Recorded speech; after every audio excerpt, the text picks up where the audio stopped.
My Lords, I hope the House will allow me to say a very brief word about our rather unusual business today. I understand that in another place it is intended that their debate should be limited to 3 hours, without in any way wishing to curtail speeches or to prevent noble lords from speaking. I think it would be generally desirable if we could keep the debate on the motion of my noble friend Lord Carrington to within approximately the same limits as another place. I'm sure that noble lords will, in our usual way, exercise restraint along these lines. I would like to endorse that, and we support the leader, what she says, and I hope that members will have a respect for some brevity. Lord Carrington. My Lords, your Lordships will know from yesterday's news why it has been appropriate and necessary for the House to sit today. Argentine forces have invaded the Falkland Islands and established military control. We meet at a time of grave crisis. We do not have full details of the present circumstances in the island, but the fact of the Argentine occupation is clear. The House will condemn this unprovoked aggression by the government of Argentina against British territory. The Argentine action has been in the most cynical disregard of the appeals made by both the Secretary-General of the United Nations and by the President of the Security Council on the 1st of April that both Britain and Argentina should refrain from the use of force and should resolve present tensions by diplomatic means. My Lords, the Falkland Islands and the Falkland Island dependencies remain British territory, inhabited by British people. It is our firm objective to ensure that they are freed from alien occupation. Our sovereignty dispute with the Argentine is long-standing, but we have no doubt about British sovereignty. We cannot accept that the clear wishes of the Falkland Islanders, who are British by blood and wish to remain so by allegiance, should be frustrated by armed force. My Lords, it may be helpful to rehearse the history of the past 2 weeks. On the 19th of March, the commander of the British Antarctic Survey at Grytviken on South Georgia reported that an Argentine Navy transport vessel was anchored at nearby Leith and that a party of about 60 Argentines had set up camp and had raised the Argentine flag. The base commander told them that they had no right to land on South Georgia without seeking the required permission from the British authorities at Grytviken, which is the only point of entry for immigration purposes. He requested them either to seek the necessary clearance or to leave. Her Majesty's government sought immediate clarification from the Argentine government, making clear that we regarded this illegal presence as potentially serious and asking the Argentines to arrange for the departure of the ship and the party. The Argentine Ministry of Foreign Affairs denied any knowledge of the Argentine presence, but said that they would look into the matter. Subsequently, the ship and most of the party did leave on the 22nd of March, but a number of Argentines remained, and HMS Endurance was ordered to the area to assist as necessary. Since that time, we made repeated requests to the Argentine government for them to regularize the position of the Argentine party, either by arranging their departure or by seeking the correct authority. We made clear that while we accepted that the salvage contract on which the men were employed was a straightforward commercial undertaking, we could not accept that they should remain illegally in South Georgia.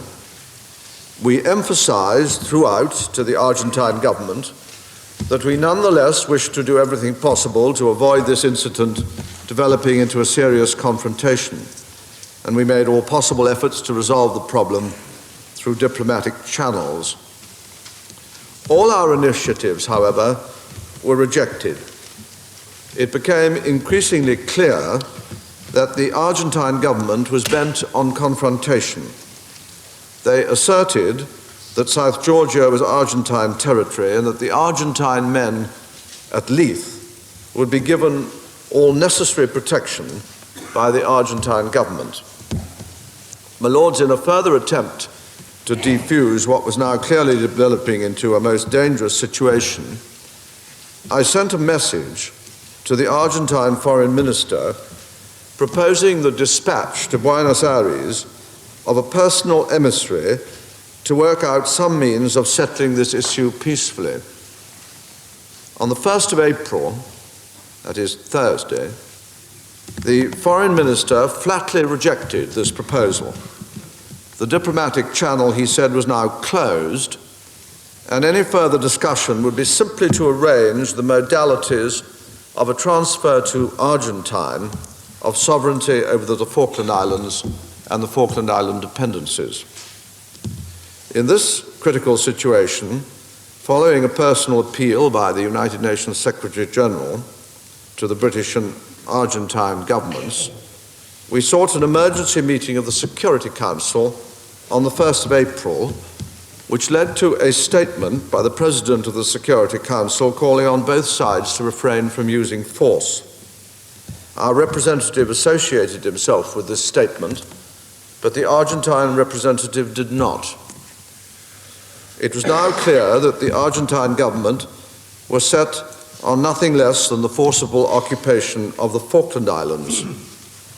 To prevent this, we sought the assistance of other governments, including the United States government, but all their efforts, including a personal appeal from President Reagan to the Argentine president, were rejected. Lords, the House will be aware that the position remained uncertain for much of yesterday.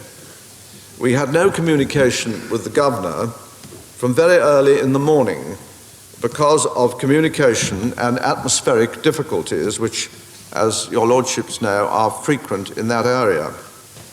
Initial Argentine claims about the invasion were clearly premature, and that is why we wished to be sure of the situation before confirming to Parliament that the invasion had taken place. It would, I think, have been wrong for us to act on unconfirmed Argentinian reports. The House will wish to know the present situation. It is clear that the Argentine forces are in control of Port Stanley and the main Falkland Islands. The Uruguayan government was approached last night by the Argentine authorities with a request that the governor of the islands and the marine detachment from Port Stanley should be allowed to land in Montevideo from Buenos Aires this morning. After consulting with our ambassador, the Uruguayan government agreed. An RAF VC-10 has left the United Kingdom to pick up the party from Montevideo, returning to this country on Sunday afternoon. The Prime Minister has spoken to the governor by telephone in Montevideo this morning. The governor told the Prime Minister he could not praise too highly the conduct of the Marine detachment, who had fought bravely against overwhelming odds. The governor said that the Argentine forces had attacked Port Stanley from both the landward and the seaward side at approximately 6 in the morning yesterday, local time. The governor had attempted to inform the British government of the position before he was captured and send a last message to London. However, communication difficulties had meant that this did not get through. The governor said that the atmosphere amongst the islanders was one of immense sadness at the turn of events and the alien presence with which they were now faced. But their loyalty to Britain remained undiminished. There had been no civilian casualties. The Prime Minister thanked the governor for all his efforts, and through him the Royal Marines. My Lords, the position in the dependencies is less clear. There was, of course, already an Argentine presence on South Georgia and an Argentine naval vessel lying off the island. The position in the South Sandwich Islands is also not clear. There is, of course, no British presence there, but the Argentines have had an illegal presence in the island of South Thule, as the House knows, since 1976. After the Argentine invasion had begun, we immediately summoned a further emergency meeting of the Security Council, at which our representative made clear our total condemnation of Argentine's unprovoked aggression and asked the Council to pass a resolution calling for an immediate cessation of hostilities and the withdrawal of all Argentine forces from the Falkland Islands. We received firm support from those who spoke, apart from the Argentine representative himself. The Council will resume today when we hope that the resolution will be passed. We have asked our friends and allies for their support and help at the United Nations in their contacts with the governments of the Argentine and elsewhere. The foreign ministers of the European Community yesterday issued a firm statement of support for us, condemnation of Argentina, and call for her withdrawal. The Americans have spoken strongly in our favor, as have many other governments. The NATO Council has met, and our allies have deplored the use of force. The Prime Minister and the Commonwealth Secretary General have both addressed messages to all Commonwealth heads of government asking for their support. The response so far has been heartwarming and encouraging. My Lords, as soon as the news of the invasion was confirmed, the Argentine chargé d'affaires in London was summoned to the Foreign Office to be told that we had no option but to break off diplomatic relations immediately. He was asked to ensure that embassy staff left the country within 4 working days. Nevertheless, the situation at the moment is that the Argentines remain illegally in control of territory which they have illegally invaded. My Lords, it is to be expected in the circumstances that criticism should have been expressed of the government's handling of the situation. They are, in my judgment, for the most part, based on a considerable misunderstanding of the situation. I've heard it said that we should have moved forces to the area a month ago. A month ago, the Minister of State, Mr. Luce, had just concluded friendly talks in New York with his Argentine opposite number, and we seem to have reached agreement on a satisfactory basis for further negotiations with the Argentine. They had then sent me a further message, and I was preparing a reply.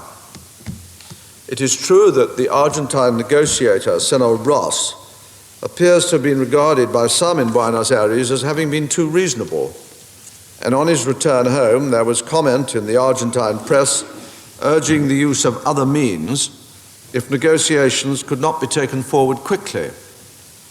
Had this been the first time over the last 20 years that some allusion to the use of force had been made from the Argentine side, it might have struck us as more significant than it did. But this has been part of the currency for many years, and history up till now has shown that wiser counsels have prevailed. Lords, it is argued again that ship deployments somehow resolved a similar problem in 1977. I'm not quite sure that I understand what is being claimed. The truth of the matter is surely fairly simple. If the presence of British ships in or near to the area was unknown to the Argentines, it cannot possibly have said to have acted as a deterrent. Neither, had they known about it, would the Argentines have been deterred from an invasion on which they were determined by a force very much inferior to their own. The only effective deterrent would have been a large force in the immediate area, and it is a fact of life that the collecting and dispatching of such a force would have become known to the Argentines long before it got near enough to the Falkland Islands to do any good. Once again, such a decision would have risked precipitating just the step we are seeking to avoid. The truth of the matter is, I suspect, that in 1977, as on other occasions over the past 20 years, indications that the Argentines might have resorted to force proved unfounded in the event. Had this not been the case, we would have been no better placed to respond immediately and effectively to a large-scale invasion than we were yesterday. Another argument is that we should have deployed ships as soon as the Argentine scrap merchants landed in South Georgia.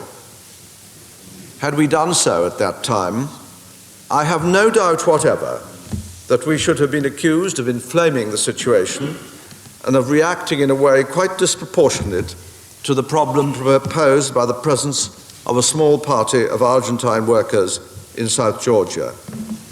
They were, after all, said to be there to conduct work under an established contract. There was no indication at that time that they had anything else in mind, and they were at fault only because they had first failed and refused to comply with the normal rules of immigration. Lords, I don't, of course, seek to condone their behavior, far from it, but I am sure we were right to see in this situation, a situation which had to be put right by negotiation and not by a show of force.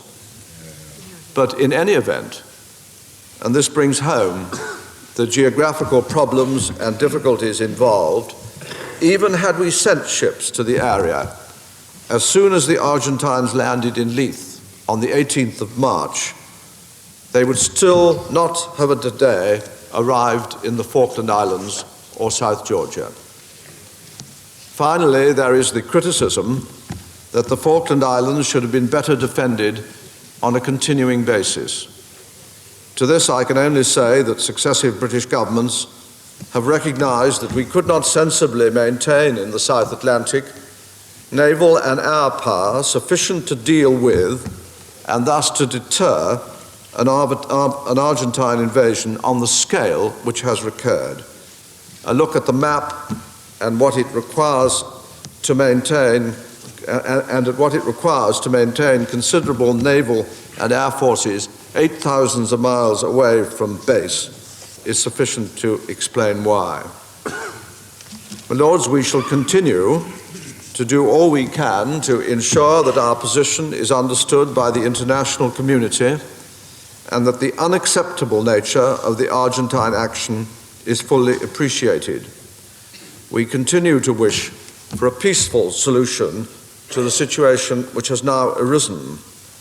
We hope that it will rapidly become clear that the Argentine government that their behavior is internationally unacceptable and that a total withdrawal of all Argentine forces and the restoration of the Falkland Islands and their dependencies to British control in accordance with our sovereignty must follow.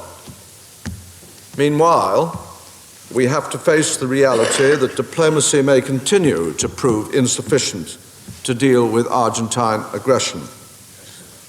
The government have therefore decided that in addition to the naval deployments already made, a large task force should sail for the area as soon as all the preparations are complete. Their orders will depend on the situation at the time of their arrival. But Her Majesty's government are determined to uphold the right of the Falkland Islanders to maintain their British way of life and to determine their own allegiance. The geographical distance and the small size of their community do not affect the applicability to them of the principle of self-determination.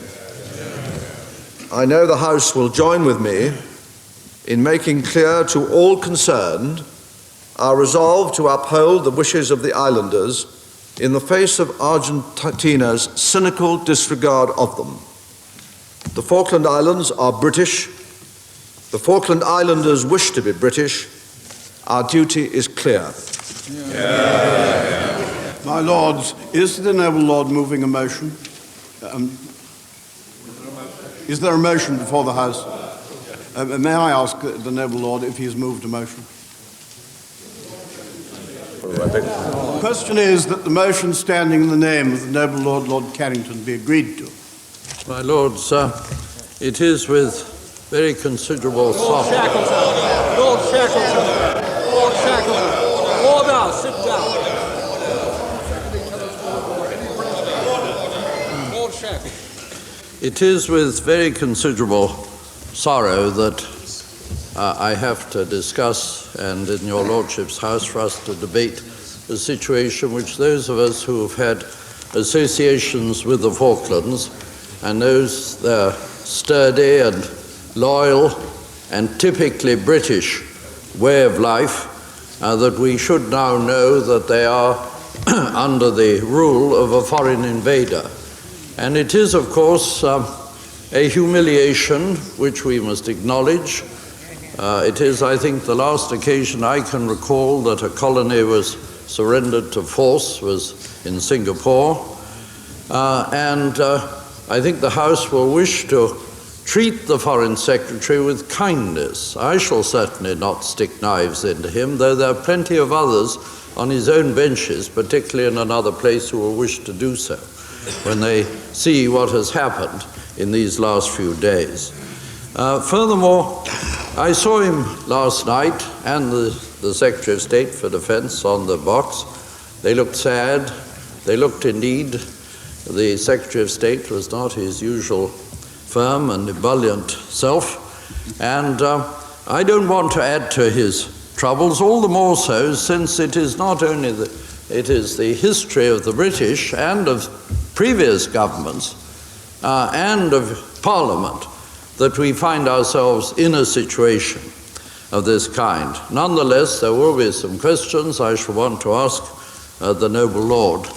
I would like briefly, for the benefit of those of your Lordships who are unfamiliar with this region, to remind your Lordships that the Falkland Islands were discovered several hundred years ago by the British, that they were first occupied by de Bougainville in the East Island in 1774 and by the British in 1775. There were a number of incidents. The France then ceded their interests to Spain, and as is known, there was a dispute at that time, and there was quite a large Spanish garrison at one time, and then the Spaniards withdrew, and for a time it was uninhabited. Then some settlers from the Republic of the River Plate, which was a very small area indeed, came down. Then the Americans came down and burnt their settlement. And they came back again, and then the British came in again and reasserted their rights 150 years ago. And it is not known by many people just how English, British, I say, people will say, well, they're Scottish, but if one was to go out into the street and meet them, you would assume they might be a Londoner as much as anyone else, and they are totally British. And I must say, I think it was unfortunate, and it's contributed to this lack of understanding, that the significance of the Falkland Islands and of their quite good standard of living should have been dismissed in such a cavalier by the Times the other day when they talked about these paltry islands, the sort of thing that does give grounds for Argentines and others thinking that we do not take them seriously. The fact is that, as been pointed out on a number of occasions, we have been exploiting them. As my report made clear, over a period of years, the profits that have come back to this country from the companies which are registered here and the taxes that were paid on them, the taxes that were paid were twice as much as they have cost us. And yet, time and again, the newspapers and others say that they are a burden to the British. It is, of course, too, as a letter in the Times made clear yesterday, for those who like wild and windy and empty spaces like the Shetlands, it is, in fact, a very delightful place where the light is bright and clean, and there are those, as I met, who came there. I remember talking to a man from Coventry to say how much happier he was there than working on a production line. My lords, I don't want to spend much time talking about my report. I never felt it was my job to try and persuade either the Labour government or the Conservative government or to run a campaign for its implementation. The fact is, comparatively little has been done, and in particular, and this is more serious now, the recommendation that there should be a longer runway, which would have made the possibility of reinforcements coming by air, was not adopted. But mine was an economic survey, but I'm bound to say I had military considerations in mind. Now, I would like to ask the noble lord who winds up whether he can explain a bit more about this mysterious series of announcements that we had yesterday. The main announcement in Buenos Aires was made at about 11 o'clock in the morning, and whether it's and the distance is about 3 hours. I don't know whether British summertime makes it 2 hours. It is extraordinary that it was 4, was it? It is extraordinary that the government gave such very non-committal answers, implying that possibly there wasn't an invasion at all. And I don't know what attempts otherwise they made to get in touch, whether they attempted to establish the contact with those ham radios, of which there are many in the Falklands, and it wasn't. And even then, we still were somehow hopeful that precautions, which the noble lord had talked about, were being taken and might be effective. And then we found, late in the afternoon, the ultimate humiliation. Now, one is bound to say that the Argentine government have carried out an extremely efficient operation. And I would have agreed with the noble lord that short of having a naval force, and I was not in the government at the time of this previous occasion, but my noble friend Lord Peart was, that they were virtually indefensible on the ground unless there was a brigade group there. It was useless to expect Marines to be more than just a tripwire to deal with a casual incursion of a kind that has occurred in the past. But it is necessary to record that this is not the first incident of its kind. In 1952, Argentines opened fire on a British Antarctic base near Hope Bay in the Palmer or the Graham Land Peninsula. In 1968 and 67, I remember because I was Air Force Minister at the time, there was that unexpected landing by an aircraft full of Argentines coming, as they thought, to liberate their oppressed brothers. There was the attack on a Royal Research ship when shots were fired, not across the bows because the shooting was bad, they went over the ship. And there have been a series of incidents, and then has come this latest incident in South Georgia. And at this point, I would like to ask the noble lord, when he comes to reply, what information he has about the situation in South Georgia. Has anybody in the Foreign Office bothered to ring British Antarctic surveys in Cambridge? I've been in touch. They've told me what's happening. They've told me that they have given information to the Foreign Office, but at no time has anybody thought about that band of British scientists on South Georgia. Well, the noble lord, if the noble lord wishes to ring up the director of the Falkland-Islands Survey himself, he will be able to find the messages. They have been in touch with the emergency room, but no advice has been given. Does the noble lord wish? And to say that we have been in touch this morning, and the noble lord is wrong. Well, the noble lord must have rung them after I did, which was only half an hour ago. And I don't know who they were in touch, but they themselves made the approach and volunteered the information to the Foreign Office. The Foreign Office did not bother to ring them. I'm sorry, I don't want the noble lord to be out. We've been in touch with South Georgia this morning. Oh, well, that's good. That's better than the British Antarctic surveys have managed. Well, then I'm delighted. I'm delighted that this belated occasion And perhaps when the noble lord comes to reply, he'll tell us then what they said. Have, in fact, the Argentines landed on the South Georgia? There was a cryptic remark by the noble lord. We know that there are these scrap metal people there who are there with guns shooting reindeer, but is there, in fact, a military force on South Georgia? My lords, the fact does remain that we aren't only debating, taking note of the situation in the Falklands. We are taking note of a situation in the southwest Atlantic and really including Antarctica, because there's much more at stake than the all-important question of the sovereignty of the people of the Falkland Islands. And my lords, there are a number of bases in the Antarctic, and I would now just like to widen the situation a little bit, especially to those who may be concerned about the possible use of force in the future to restore the situation. My lords, it is not only the fate of the Falkland Islands we are concerned with, and that is why a number of us formed a group called the Southwest Atlantic Group in order to concern ourselves not just with the Falkland Islands, not just with the South Sandwich Islands, but the whole of that area.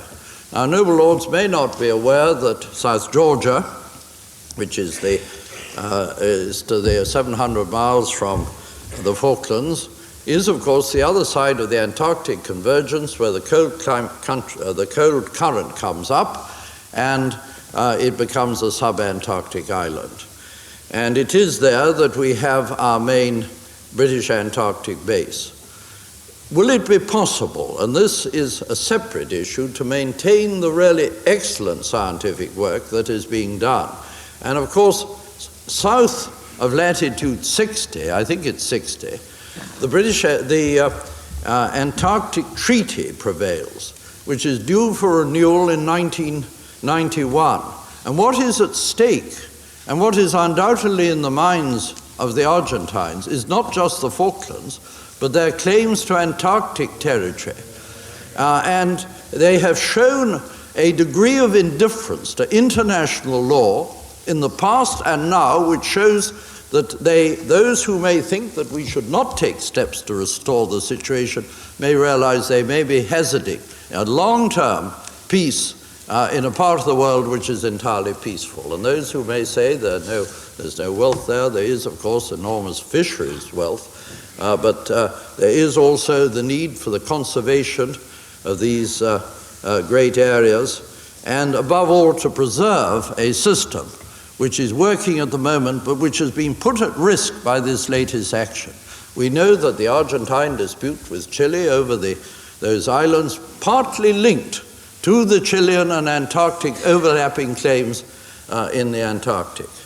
My lords, a relatively stable part of the world is now in process of becoming unstable. And no one can tell what a future government of the Argentine will be. I don't wish myself to hurl insults at the Argentine government, and I'm sure nobody is sadder at the moment than the Argentine ambassador, who has now already left this country. But my lords, this government in the Argentine, which everybody in practically every part of the House would condemn, may not last. Who knows in that unstable part of the world who will, in the end, rule in that area, and in whose hands this strategic part of the South Atlantic will ultimately rest. My lords, I would say this in conclusion. We would like to know a bit more, if possible, of the government's plans. On the other hand, I think the Foreign Secretary is entitled to keep his own counsel and keep matters secret with regard to the military operations. Nor is this simply a matter of national pride, although our national pride is strongly involved, and we all feel that at this moment.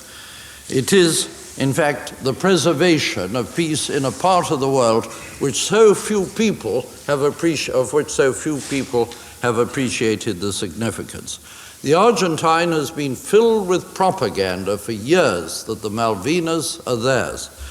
My lords, I hope the noble lord and the present government will not rattle the sword unless they intend to use it. But in any case, we have to face a national humiliation. My lords, we on these benches certainly hope and pray, as the Foreign Secretary said, that there will be a peaceful solution to this appalling situation, and that the Falkland Islanders will be restored to the way of life which they've enjoyed for so long. My lords, I don't think there's any point in recriminations at this stage, but when the appropriate time does come, there will, I think, be the need for some very searching questions, particularly as to why the British reaction was so incredibly slow, and there did not appear to have been a contingency plan. However, I'm only going to refer to that aspect which seems to have included an important failure from which we can learn something in the immediate future. For instance, does it not now, my lords, appear that the action of the Argentine government was one of deliberate, well-planned, naked aggression by several thousand men, including a substantial naval task force, a number of transport aircraft, and other things? Doesn't it look as though the landing of the scrap merchants on the island of South Georgia was a ploy to distract attention and to lull the British government into a sense of false security by giving the impression that this was a minor incident of a few people of little significance who failed to comply with the rules covering visits to the island while these substantial forces were being assembled? I don't think you can assemble a force of that nature overnight. Is it true that the Argentinian government started to plan the invasion just after it was announced that HMS Endurance was going to be withdrawn? And I think one is entitled to ask, what happened to our intelligence services? How did they miss what was happening? The important thing now is that our information collecting services should be improved immediately if our diplomatic or military initiatives are to be effective. And that, I think, is a must.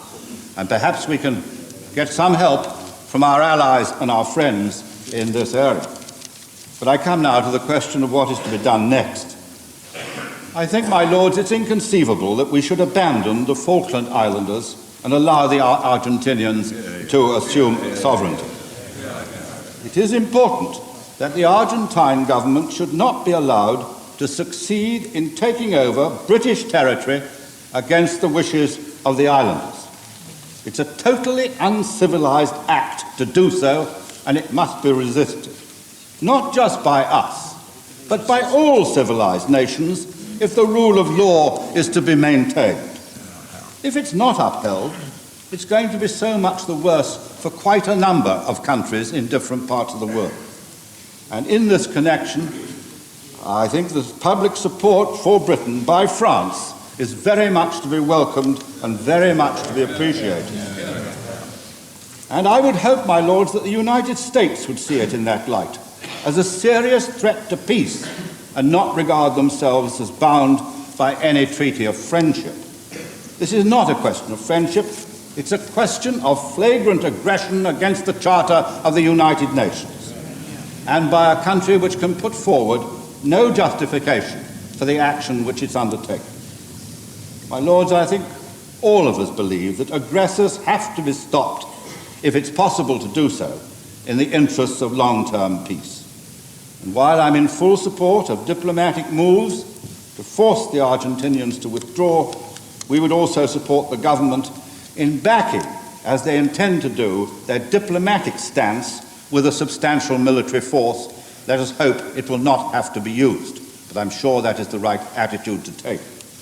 Could I ask the Foreign Secretary if there's not more that could be done possibly through the United Nations?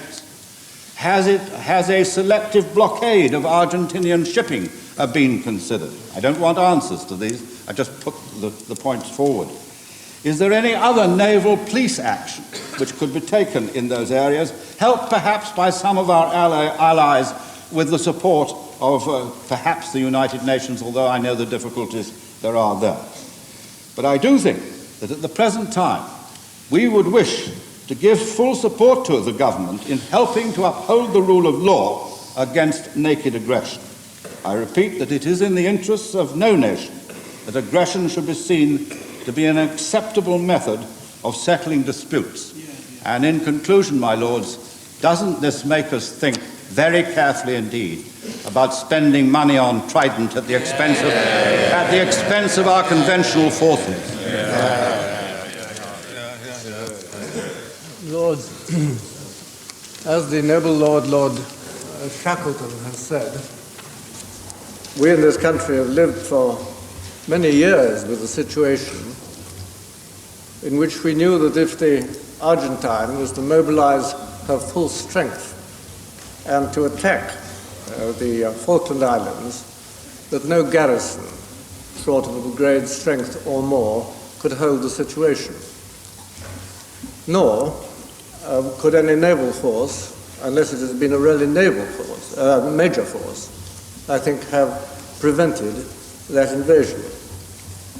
But now we're faced with the fact that this has happened, and from the Foreign Secretary's statement, it is quite clear that we are facing an unprovoked and carefully prepared aggression by the Argentine. And I would think that this scale of preparation must have begun even before the endeavor was said to be going to be withdrawn. And the Argentine have clearly flighted every rule of the United Nations Charter to which they solemnly put their signature. Lord, that being so, Her Majesty's government has not only a right but a duty to try and restore the status quo ante. That would really be the only tolerable situation. There are, of course, two means. The first is diplomatic, and the second is the use of force. Lords, the Foreign Secretary will clearly exhaust every possible diplomatic ploy. And a great deal has already been done, and I would echo the thought of noble Lord Byers that French support is important in this matter, and that the more international support we can mobilize, the better. But we have to contemplate that the first option, the diplomatic option, may fail. And if that should be so, military action may be necessary. We're not in a state of war. The Parliament has to face the fact that we may be very near to it. And that being so, I don't find myself in the mood for post-mortems on the last few weeks, and I hope that Parliament does not either. And I think that the only thing that we can do as a Parliament now, and it is right that we should do it, and both noble lords have said this, is to help the government in every possible way to restore to the Falkland Islanders the territory which is at present illegally occupied. Lords, I do hope that we shan't introduce the thought in the final sentence of the noble Lord Byers. This has nothing to do with Trident at all. Any calculations about Trident must be related to deterring the Soviet Union from attacking the European and Atlantic area. And this matter is far from that. But this is an illegal occupation. It must be ended, and I trust Parliament will assist the government to do just that.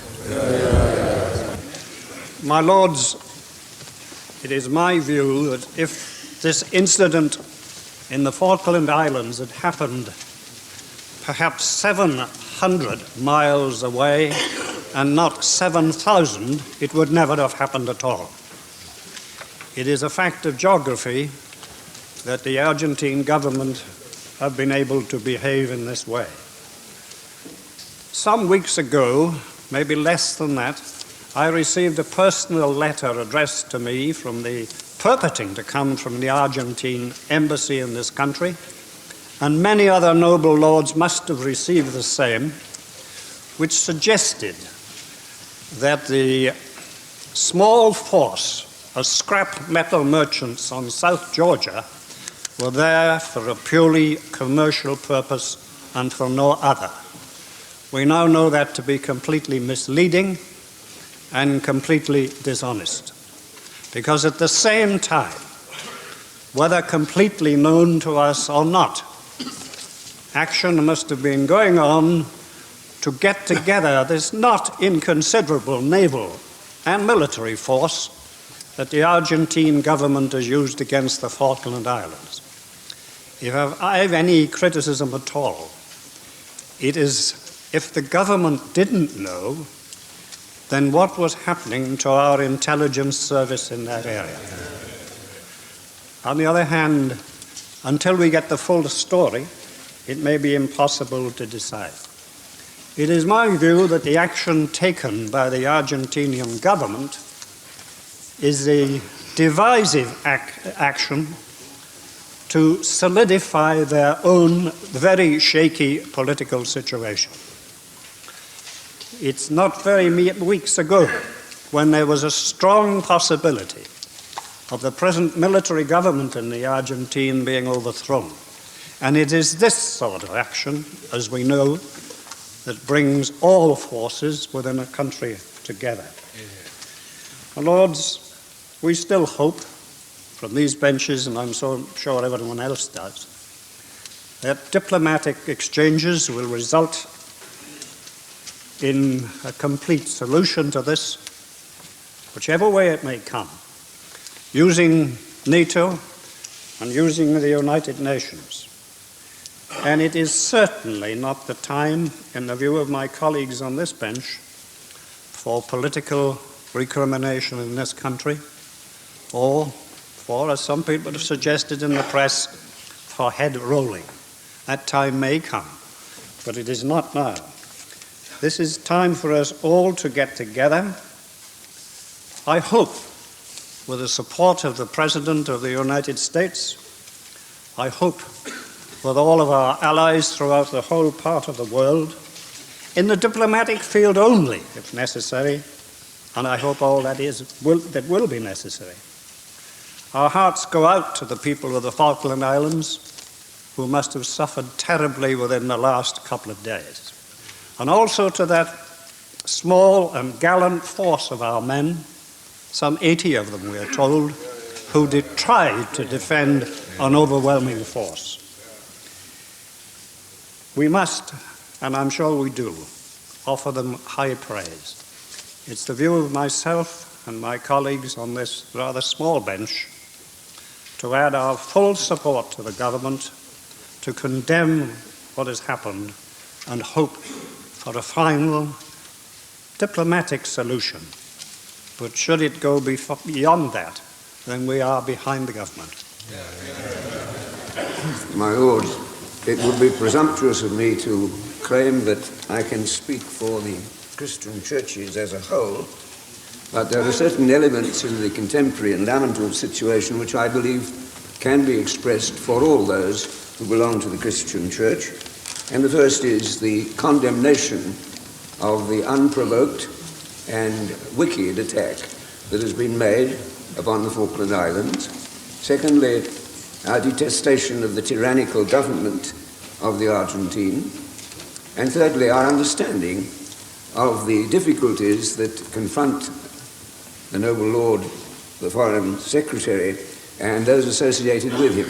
And we are in no mood merely for recriminations, but there is one element in this situation which I believe also commands the overall assent of those who would take their place within the Christian faith, and it is that there is no cheap and easy and final settlement to a problem which has accumulated all kinds of evils along for a very long time, and that some element of compromise and some element, in fact, of unfulfilled intent is inseparable from a problem that has been so long on the wing and has promoted already so much disagreement and misunderstanding. In that regard, we sympathize with those who recognize the difficulty and the complexity of the situation. What I have to say, and I believe it has to be injected into a full debate of this kind, and I say it with care, is that nothing would contribute to the diplomatic and non-violent solution to this problem than the commitment on the part of Her Majesty's government that they will not, in fact, introduce force into this particular situation. That may appear to many in your Lordship's House as an outrageous and quite impossible attitude to take. I take it because, first, I am a pacifist.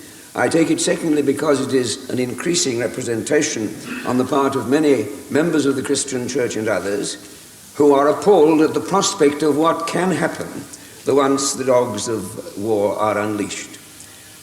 There are so many contingent problems which I will not delay the House to talk about, but supposing we lose, supposing we, for the next fortnight, are increasingly committed to the use of those weapons of war represented by aircraft carriers and so forth, so long as we leave open the door, and in fact, as many of the communications in the press have indicated, so long as there is the possibility of armed violence in order to secure justice in this realm, I believe that the general results are likely to be calamitous, and therefore I make my testimony to the fact that nothing will contribute more considerably to the peaceful solution of this very difficult problem than the resolution of Her Majesty's government to take a new line with regard to these incidents and to say that we will pursue to the limit those elements of diplomatic and non-violent means which are available and will contribute an added factor in that particular debate.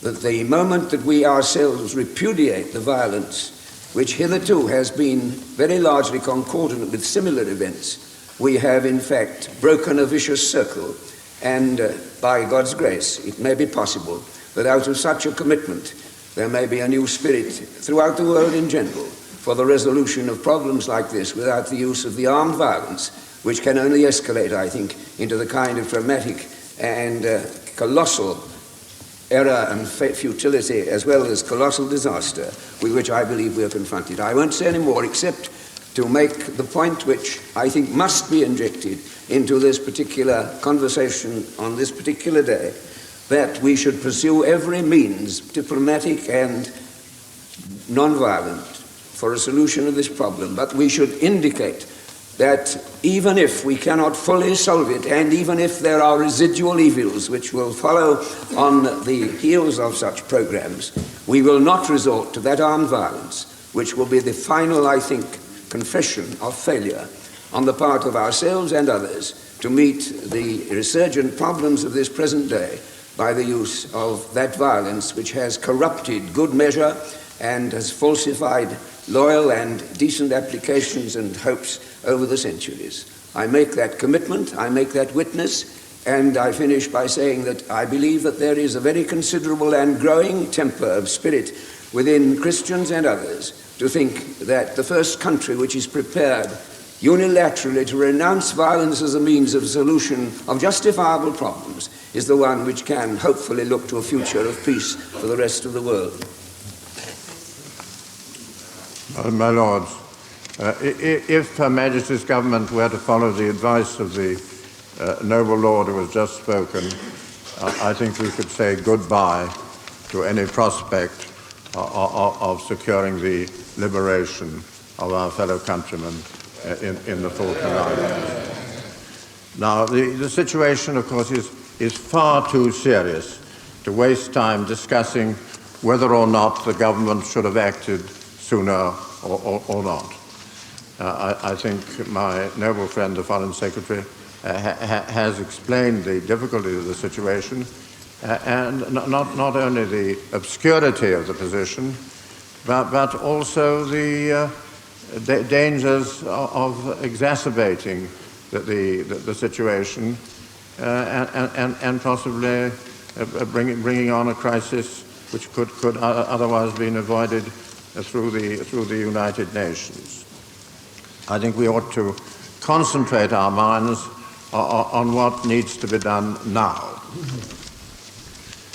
The Foreign Secretary said, and I am very glad that he did say this, though I hope he may say it even more precisely. The Foreign Secretary said that Her Majesty's government, I think these were his words, are determined to uphold the rights of the Falkland Islanders.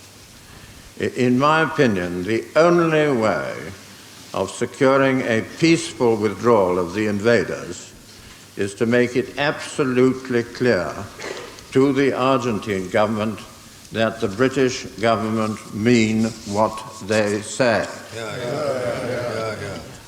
In particular, and I hope the Minister who responds will make these points clear. In particular, I urge Her Majesty's government to make two things clear beyond any possible doubt. The first is that if peaceful means fail, and we can still hope that they may not fail, if peaceful means fail, Britain is prepared to use as much force as is necessary to liberate the Falkland Islands. The second is that if the invaders fail to withdraw, the Argentine government should not assume that their naval and other bases on the mainland, from which the invading forces are supplied and reinforced, will necessarily be immune from military action. The government must make it clear that they mean business. Otherwise, there is no hope of resolving this crisis without bloodshed. My Lords, I will seek to be very careful about what I say. We are in a crisis. The noble Lord Carrington concluded his speech by saying that he still hoped in this difficult situation a peaceful solution might be found. I want to make a few suggestions by which that conclusion might be reached. I think the issue is quite simple. The people of the Falklands wish to be British. They have been invaded by another power, and the peoples themselves absolutely reject that authority. I suggest that today the greatest need is to secure maximum democratic support in the world for our point of view. My Lord, there are three spheres in which we can act for that purpose. The first is the United Nations Security Council. It discussed this matter yesterday. There was some doubt among the Third World representatives because they regarded the Falklands as a continuation of our colonial power. My Lords, I want to suggest that we should place the whole emphasis on the right of the people of Falklands to self-determination. That we are not concerned in maintaining the old political imperialist authority of the past. That we should be quite ready to leave the Falklands tomorrow if that was the desire of the peoples themselves. And, my lords, I'm quite sure that if that point is emphasized in the Security Council of the United Nations, self-determination, not the retention of colonial power, that we can win the support of the third world nations for that point of view. My lords, the second point that I want to make is this. There is an association of American governments. In that association, the United States of America has great influence. I would like to suggest that Her Majesty's government might propose to President Reagan that a meeting of that association should be called, and that at that meeting, President Reagan should use his influence among American nations to press upon the Argentine to withdraw their troops. My lords, I believe that if that were done, great influence could be exerted upon the other American nations. Thirdly, my lords, I want to suggest this. Whilst President Reagan and the American government has denounced the action of the Argentine, it is still neutral on the issue whether we or the Argentine should have authority over the Falklands. Still neutral on that issue. My lords, we want to make it abundantly clear that we are there because it is the desire of the people of Falkland. And I would suggest to Her Majesty's government that we would be prepared to take that issue to the Hague Tribunal, and at the Hague Tribunal clear it up in the minds both of the American government and any other governments that have desire. I've made several attempts in the past to take this whole dispute to the International Court, and the Argentine has always refused to go and will undoubtedly refuse this time, so I'm afraid that particular, otherwise helpful suggestion is not going to assist us. I appreciate that. I'm only suggesting that in this situation, our position would be stronger in the world if we renewed our application to the Hague Tribunal. My lords, I believe in this issue we are right. What we have to do is to convince the world that we are right. And I believe the three proposals I have made will assist in that purpose. The Lords, it has often been my position to succeed the noble Lord Brockway in a debate, and usually I found myself arguing strongly against him. But on this occasion, I find myself almost entirely in agreement, and I much applaud the suggestions which he has made. I would have thought that it's terribly important, on his first suggestion, that it's made quite clear that when the peoples of the Falkland Islands are invited yet again to say where they are, there is no question of us being deceived or other peoples being deceived by the Argentinians who happen to be in charge there now in a false way. Well, Lords, I shall be very brief. I agree entirely that there should be no post-mortems at this stage. I think there might be occasion for them later. Personally, as your Lordships will know, I believe that this is as a result of a long period of a government lack of concentration on its commitments in the world outside Europe, and I think this is a natural result from it. But I think that we can be very thankful that my noble friend, the Foreign Secretary, when Minister of Defence, allowed us to have aircraft carriers again, which we were to have been deprived of. Because had it not been for that, I don't think we would have been able to muster a large task force which could have been in any way effective, in any way that it is to be used, either as a deterrent or in a more powerful way. And I think we must thank my noble friend Lord Carrington very much for his contribution to putting us in that position. I won't say more on this point at this stage, except to say that I do strongly agree with the noble Lord Duncan-Sandys that if it comes to something more, we must make it quite clear that bases on the mainland of Argentina are just as much under threat as any forces at sea. This must be the case.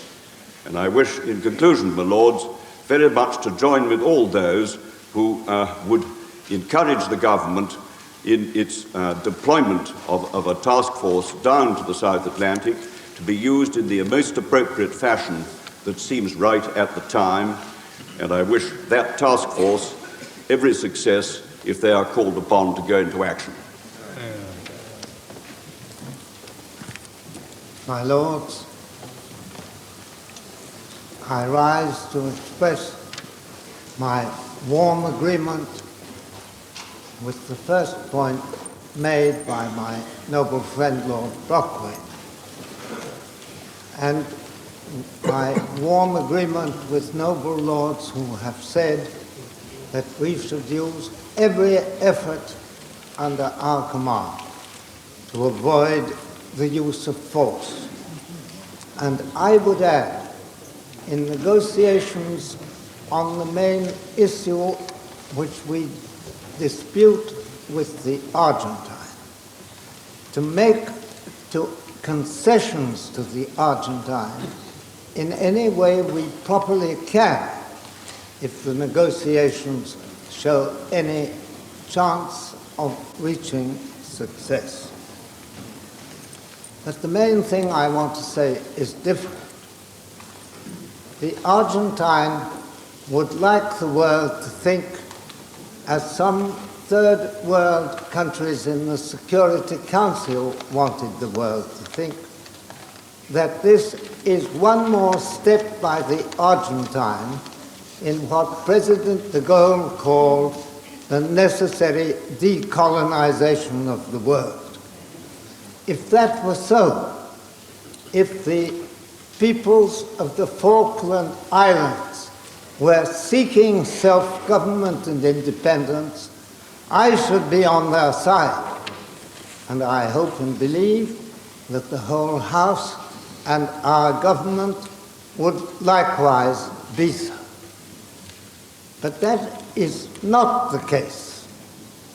This, as has been said, is an act of naked, charter-breaking aggression by a government which has carefully prepared it, which has sought to deceive the world as to its intentions, and which is now prepared to act by armed force. And that means that there is an issue at stake much more important than the integrity of British territory. It is the integrity of the Charter of the United Nations.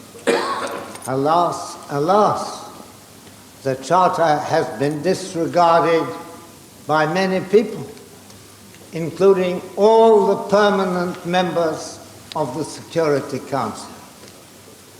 Britain and France, long ago and shamefully, as I think, made the Suez War against Nasser a disastrous failure. The United States has made war against Vietnam, Cambodia, Laos, and, may I add, Guatemala, the Dominican Republic, and now Salvador. The Soviet Union has made aggressive actions against various states, including notably Afghanistan. They are not strong on history, or they would know that the Afghans always win, as we learnt to our cost so long ago. But while the Charter has been violated by the permanent members of the Security Council, it remains true that if we are to avoid the nuclear war which will destroy civilization, Disarmament must come about. World disarmament on a multilateral basis. But world disarmament on a multilateral basis makes no sense at all unless the Charter is accepted as the rule of law by which the nations live.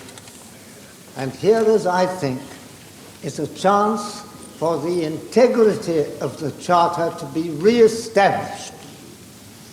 And I want to urge on the government that the Prime Minister and the noble Lord, the Foreign Secretary, should go themselves immediately by concord to the Security Council, that they should there take up the argument with the other nations and with the Argentine.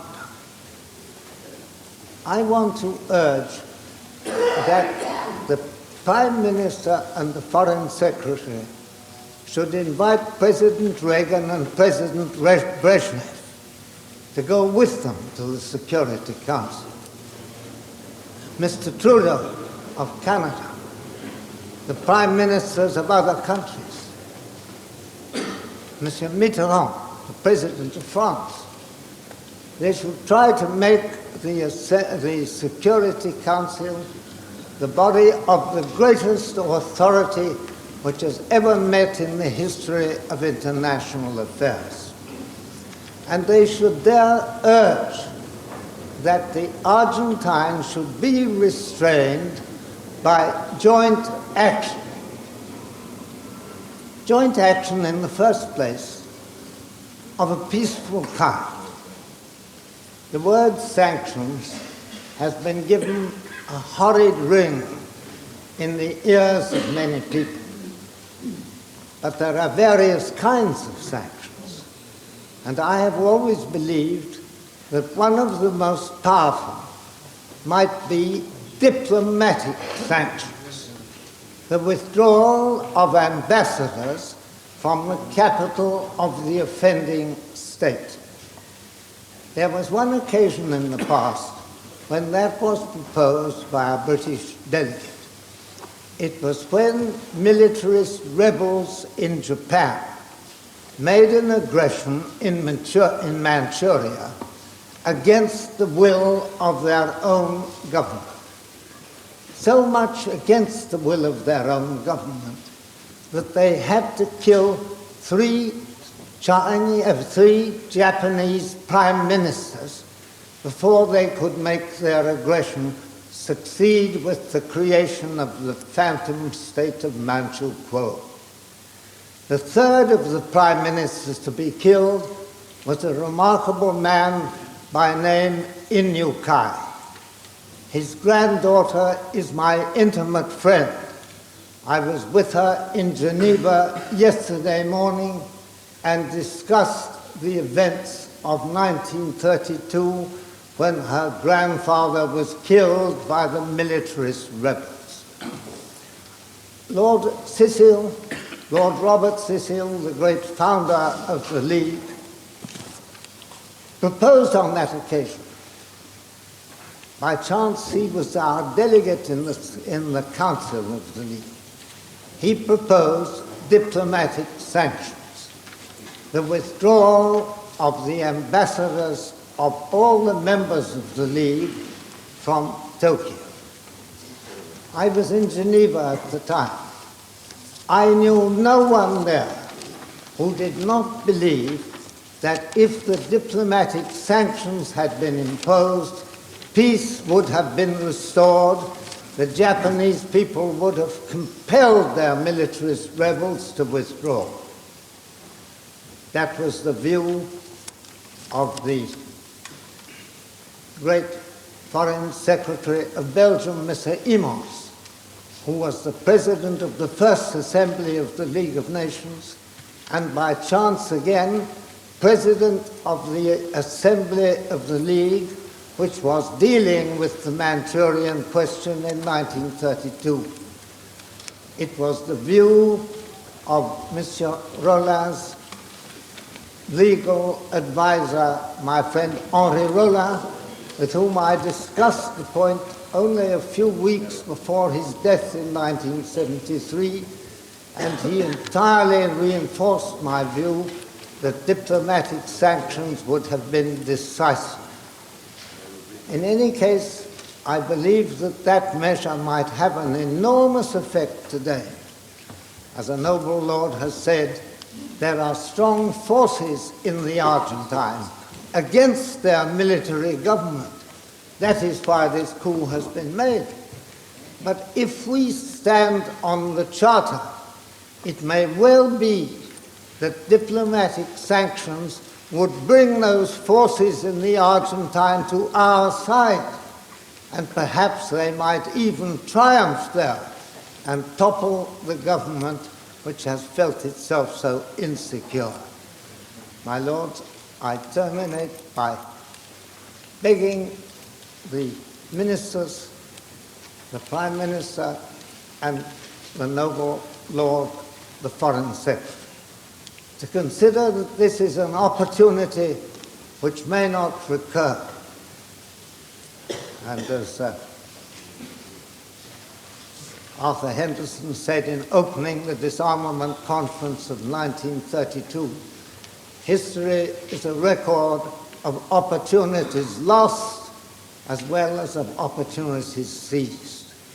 I beg the members of the government to think that this is an opportunity which should be seized, and that sanctions, starting with diplomatic sanctions, proceeding if necessary to the enormously powerful pressure of a complete economic break, the stopping of postal communications, telegraphic communications, financial relations, economic relations, and if necessary, persuading the United States and Russia that the right thing to do would be to throw a naval cordon of all the navies around the Falkland Islands, making the Argentine force in the islands prisoners of the United Nations, cut off from their supplies.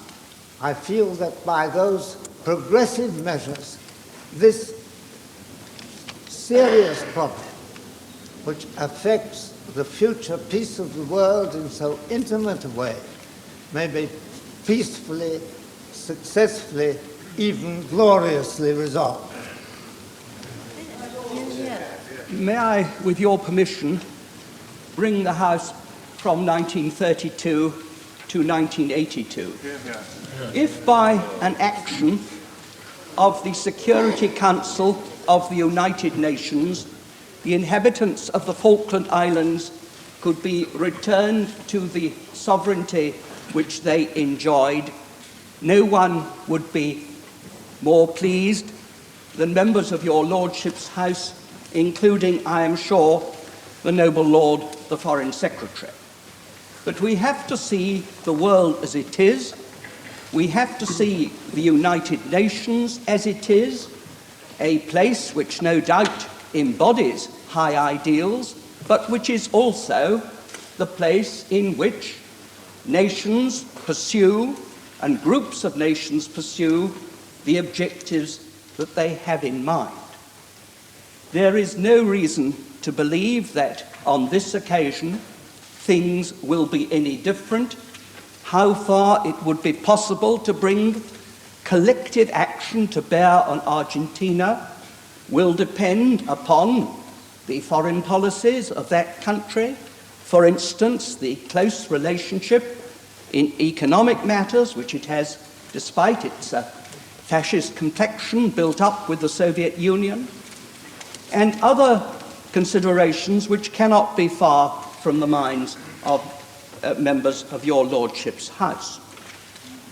It seems to me that much of the criticism to which the noble Lord the Foreign Secretary referred, which has been made not, I'm glad to note today, in this House, but elsewhere, that much of it is beside the point. We live in a dangerous world in which There are points, neuralgic points if you like, which at any time can spring to life. It is therefore not surprising that amid the alarms in many parts of the world, any government should be prone to take the view that this particular crisis may, after all, not occur. And if one thinks of intelligence failures in the past, and I think the noble Lord Byers referred to intelligence, and think, for instance, of the far greater humiliation which the United States sustained at Pearl Harbor, and the antecedents of why it was unprepared, this would seem to me, at the most, a tiny peccadillo. On the other hand, there is the much more important factor, which I am sure the government has not only borne in mind hitherto, but bears in mind now as it prepares its naval task force, that we can only act, if we have to act, through the use of naval power, because we ourselves are in part the beneficiaries of our alliances. After all, though no doubt we can muster important naval strength, we can only do so because we can rely upon other areas in which that strength might be operative, for instance, the North Atlantic, to be in the care of the navies with which we are associated in the North Atlantic Treaty Organization.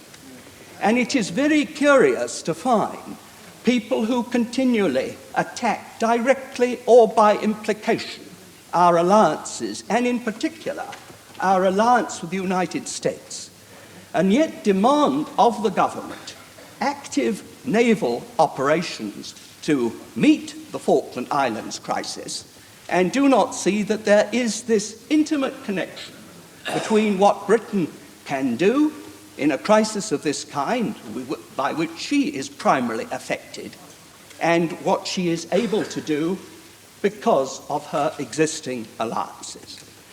After all, important as are the Falkland Islanders, and no group of Her Majesty's subjects should be regarded as less important than any other, they are numerically very much less important than, let us say, the inhabitants of these islands. Their security has always to be the primary concern of any government. And it is for that reason that I feel that the government deserves support on grounds which it is perhaps easier for a backbench member of your Lordship's House to state than it would be for a member of Her Majesty's government, yet grounds which I am perfectly certain must have been present and will be present to the minds of Her Majesty's government over the next couple of weeks, during which we may hope, as the fleet steams south, that diplomacy will, after all, bring its rewards. My Lords, I only want to speak very briefly on 2 points.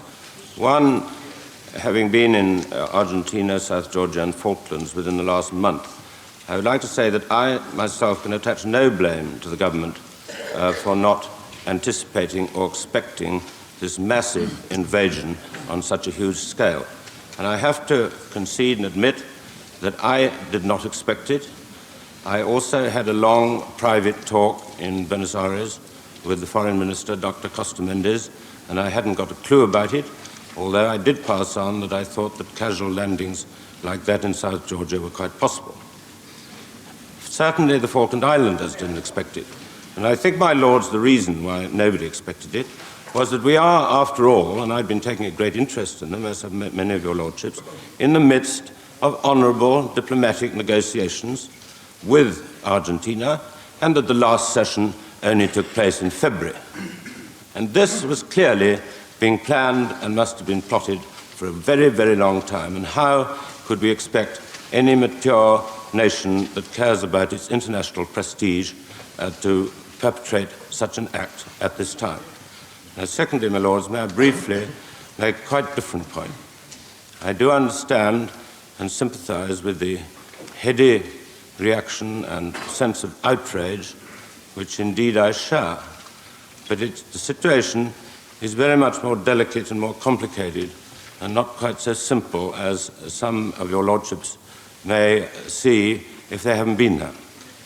We're in the position as if your own village, say, of 800 people, was totally surrounded and subjected to the authority of a hostile or alien invader. And you would have to think extremely carefully how you went about getting the situation right if you were concerned about the safety of the people inside. And that refers to Port Stanley, which is, after all, rather like my own nearest village, Blakeney in Norfolk, or, if you like, Ullapool on the northwest coast of Sutherland. And the position is they're surrounded, they're controlled, and they're under another power. The people on the islands, my lords, are very isolated. They're in farms by themselves, some of them on islands, just a farmer, a wife, and children.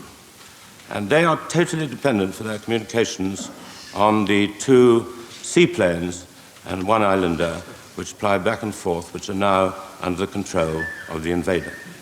I only mention these things, my lords, because whilst I totally support the government and the Foreign Secretary in everything he said, and I particularly wish to reinforce all that's been said about diplomatic moves at this stage, I do think we should remember how easy it will be by saber-rattling or doing too much initially in that direction.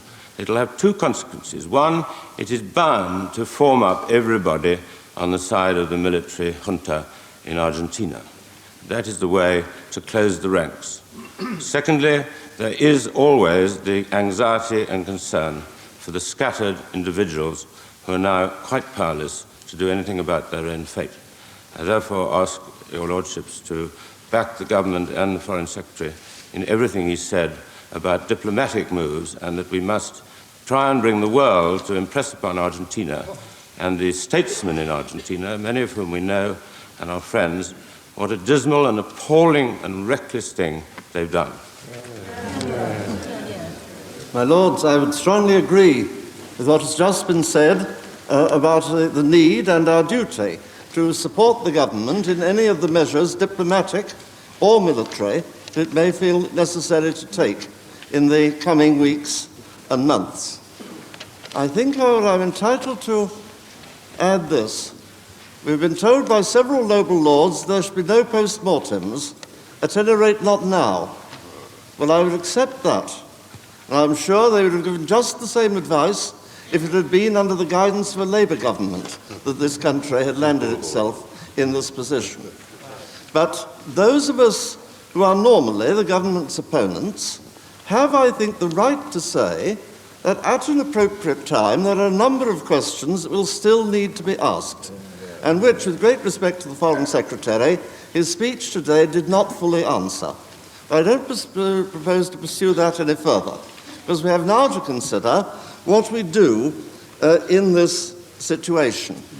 I was glad to hear the government express the view, I don't think I'm quoting them verbatim, but I think I've got the sense right, that their objective is to restore these islands to British sovereignty, to restore these status quo ante, as the noble Lord Hume of the Hirsel put it.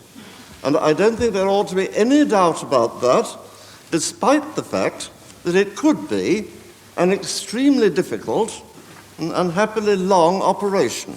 We ought not to requiring, as the noble Lord has just spoken around us, great care and skill not to put the inhabitants of the Falklands in unnecessary peril. Now, it will need, as everyone has said, both diplomatic action and a readiness, if necessary, to use force. I don't think I could agree with my noble friend Lord Soper in his suggestion that we should from the outset say that we would never use force. Because it seems to me if we say that, we make it quite clear that diplomatic action will not succeed. We all earnestly hope that this can be brought about by diplomatic action.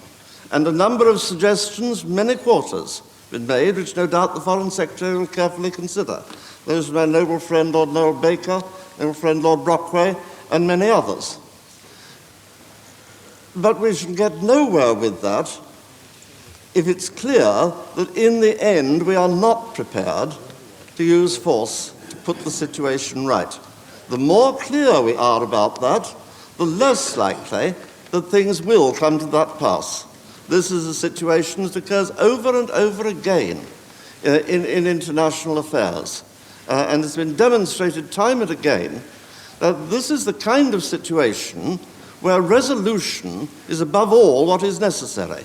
And the more resolute you are, and the more resolute you are known to be, the less likely it is you will have to proceed to extremity. Now, my noble friend, I think it was my noble friend Lord Brockway, mentioned the possibility of compromise settlements with the Argentine. And my noble friend Lord Noel-Baker made a similar approach. Now, on that I will say this. There are a number of us in this House, on both sides of the House, who tried to struggle with the problem of solving the problem of the Falklands in a way that accepts beyond question the right of the inhabitants to remain British, which is what they want. Can that be reconciled at all with Argentinian ambitions? I'm bound to say, when you pose the question, I'm bound to say it seems very unlikely. But as I say, governments of both sides, both complexions, have tried to do it in the past, and I think they were right to try.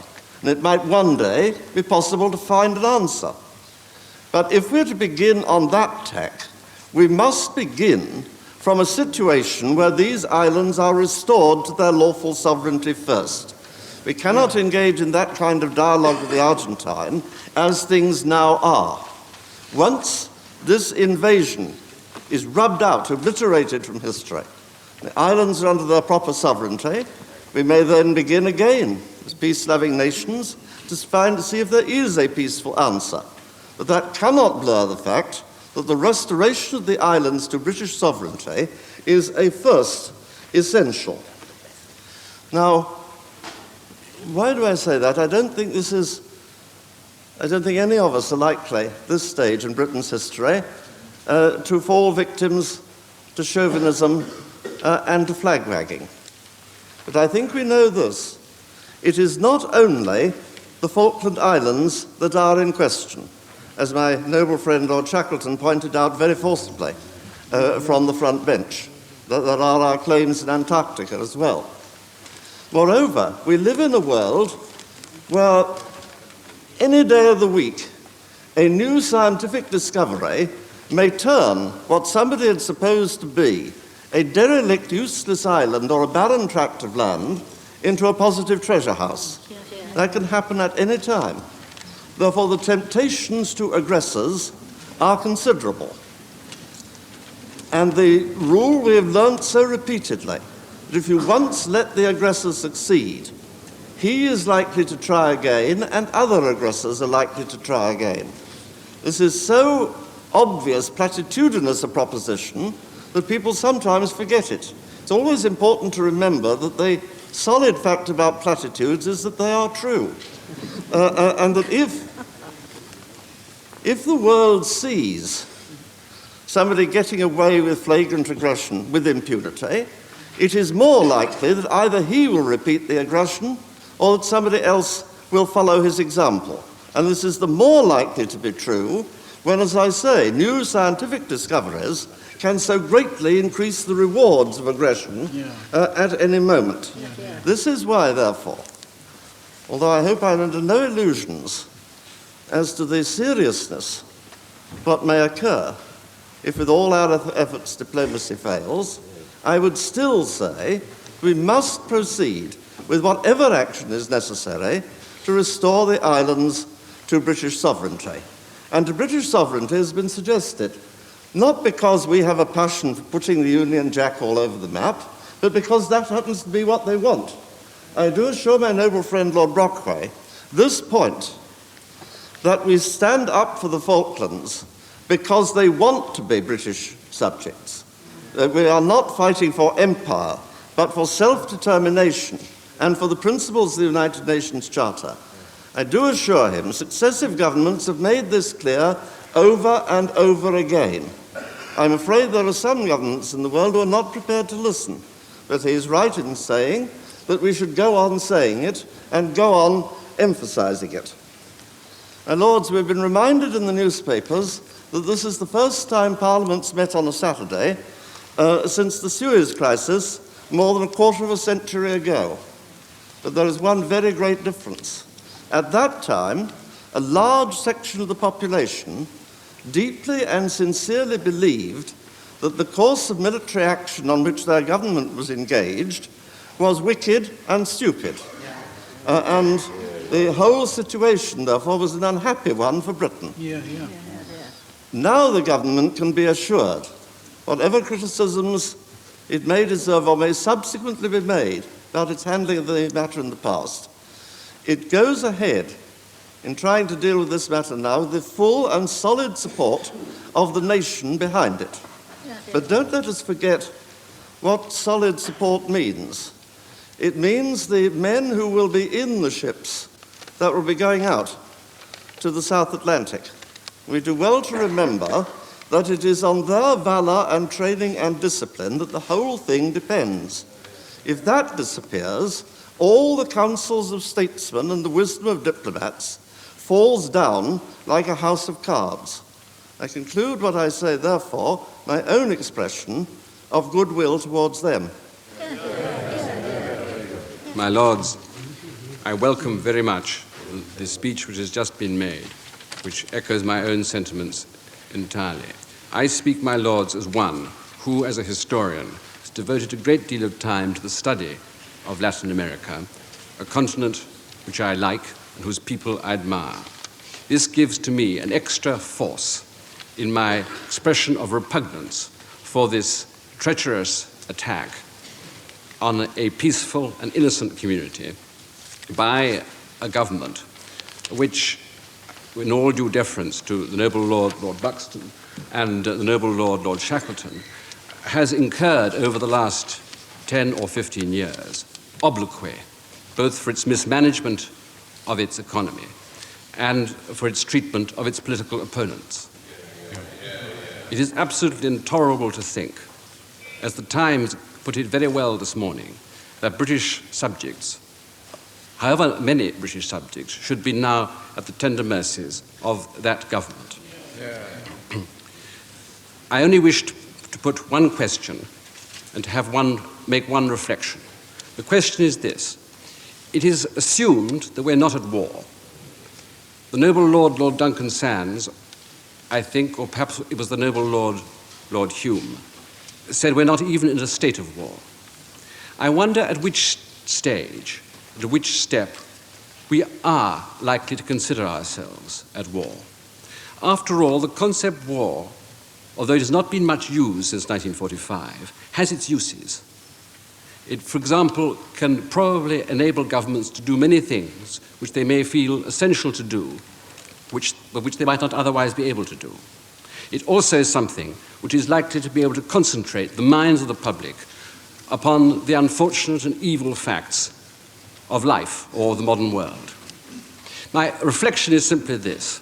When our diplomacy, as we all hope, or our naval and other forces, as the noble Lord, the Foreign Secretary mentioned, would be available, when these endeavors have been successful and have returned the Falkland Islanders to the allegiance which they desire and deserve, perhaps there may be some benefit to be drawn from this tragic affair.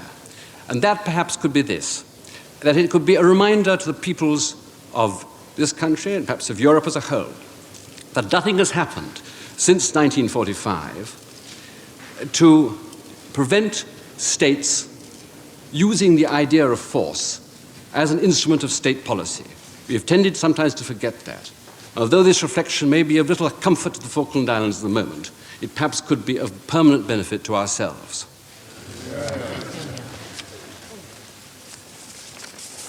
My Lords, in this grave situation, it is very important that we should keep cool. But we should also, I think, be fiercely determined on 2 points. First, and most urgent, as many other noble lords have stressed, to give our support with all the sincerity and all the wisdom that we can muster to the government in determining what now should be done from this position which we would prefer not to have reached. Secondly, to analyse and to decide in due course, but not now, what lessons there are to be learned for the future. And I would like to echo the point the noble Lord Byers made, that our intelligence services do seem to have been inadequate in this case. And perhaps that comes from the cuts in those services that have been made by previous governments. And I hope this government will look very carefully at that point. My Lords, the unpalatable fact is that this country has been gravely humiliated, and we can only feel a deep sense of shame that we have let down some 2,000 British citizens and betrayed their trust in us. And that's one of the worst things, in my view, that one can do in life. Yeah. And it's the only reason I'm speaking today. So I can't agree with the noble Lord Soper, who says that on no account we should use force, although I accept the sincerity of what he says. My Lords, it's fruitless to speculate now on the reasons for the fiasco. That can come later in a calmer atmosphere when all the facts are known. Suffice to say that collectively the Cabinet does appear to have been somewhat naive and badly informed. But from pre-war days, when my father was Minister of Defence, I know well the tremendous strains and pressures and stresses that are on ministers in circumstances of this kind. Nevertheless, if ever there was a case of si vis pacem parabellum, it is this one. And now we're paying the penalty of not being prepared for whatever reason. So I return to the more urgent question of what now. In my view, my Lords, the government were right to refer this matter to the United Nations, though we cannot have much confidence in the outcome from there. We should continue to press our case. And I'm glad that we've already mobilised the support of our friends in the EEC, in the Commonwealth, and in NATO. That is good. At some time, we must prepare and be prepared to use force, as the noble the Foreign Secretary has said, to right the undoubted wrong and injustice that has been perpetrated on this country and on some 2,000 of its citizens. The only reason for not taking such action by force would be that the service chiefs advised that there is little chance of a successful outcome. If that were the case, the government must tell Parliament and give their reasons clearly. Finally, my Lords, I want to say two simple things.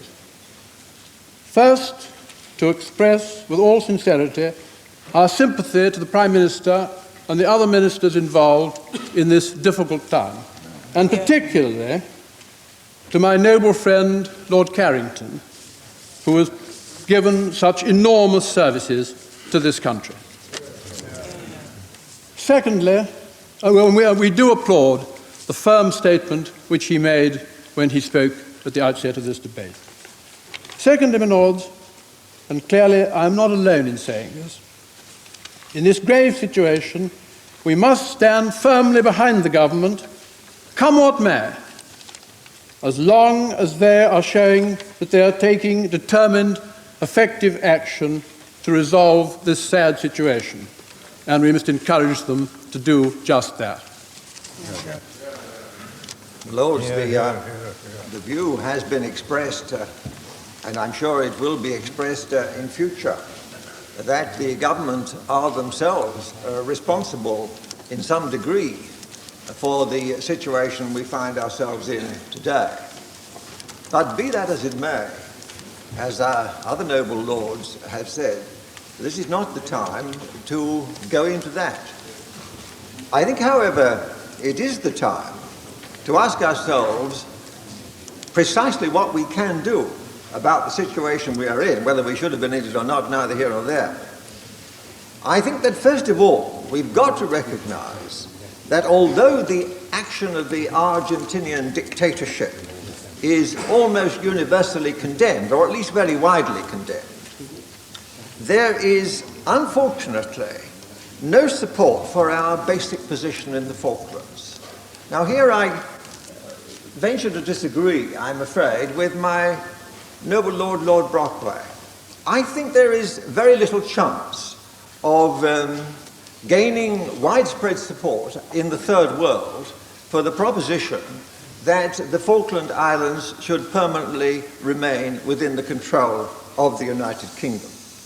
As the Minister of State in the Foreign Office, Mr. Ridley, said on television last year, when the subject could be approached with rather less emotion than is possible today, when the matter was put to the test in the United Nations, we had no support at all.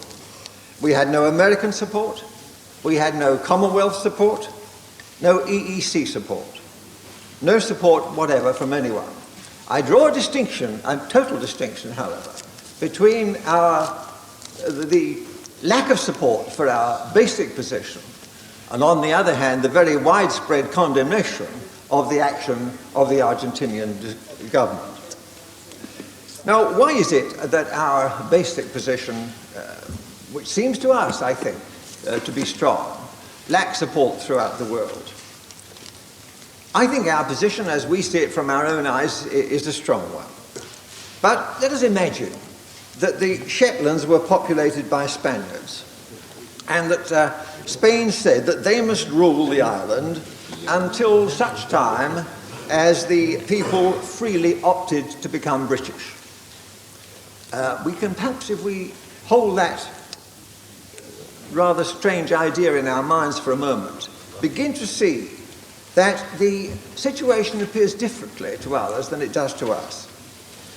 So our basic position, I think, is less strong than it seems to us, to say the least of it. And I hope that as we approach the problem here, and as our military forces approach the problem, a more realistic assessment is going to be made of the military situation in the islands than was made at the time of Suez. On the other hand, my lords, the forceful occupation of these islands cannot be for one moment condoned, especially as it is carried out by perhaps the most pernicious dictatorship in Latin America. And, my lords, that is saying something. We may be forced into the position in which we have to blockade the island.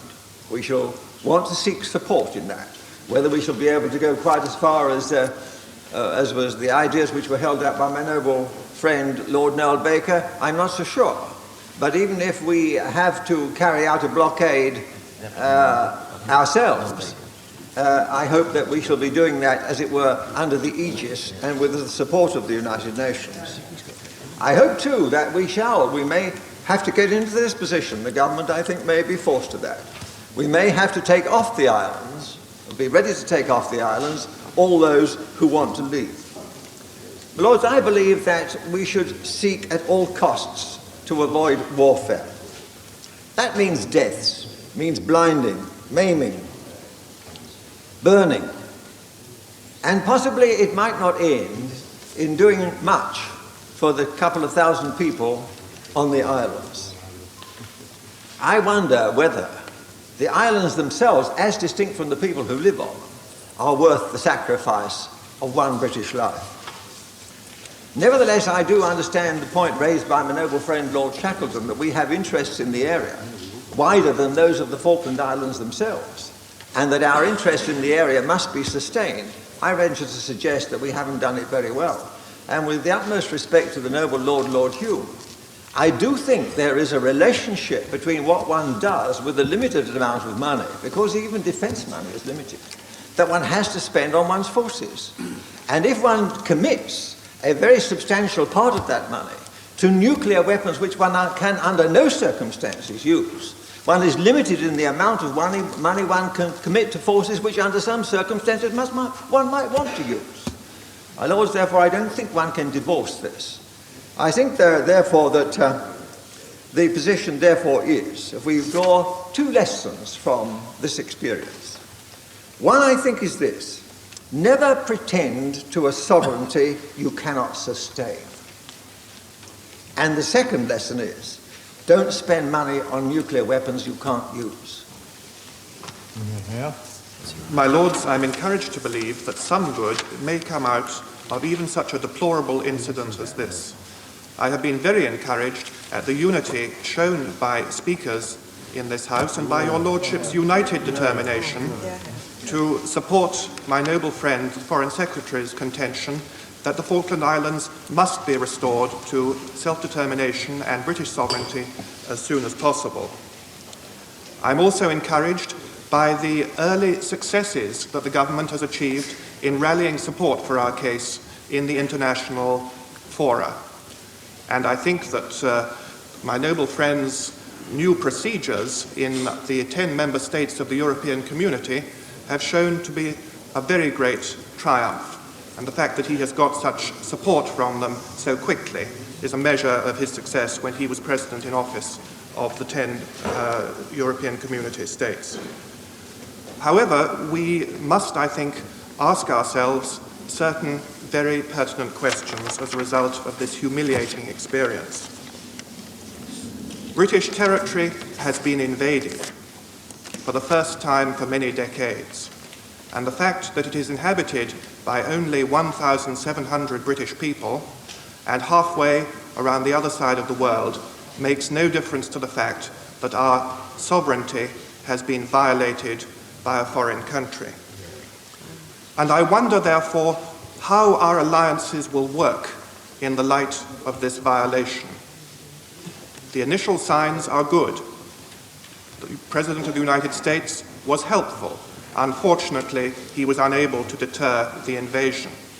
But will he now, as the senior NATO leader, be able to bring about a just resolution of this dispute? I believe that we in the United Kingdom, our government, has the right, as the ally of the United States, to seek his help in the light of the violation of British territory by an outside power. And I very much hope that this request will be made clearly and firmly to all our allies. It's significant, I think, that our old adversary, France, has been one of the first to rally to our side. Who can doubt how France would react were her territories of Martinique or Réunion to be invaded in this way? And who can doubt that should their self-determination be put at risk by a foreign power, Britain would rally to France's aid, as Britain did in 1939 and 1940. This is what is meant by political cooperation in Europe and by the alliances which we try to preserve, even in the face of smaller difficulties about money and others which so often reach the headlines of our newspapers.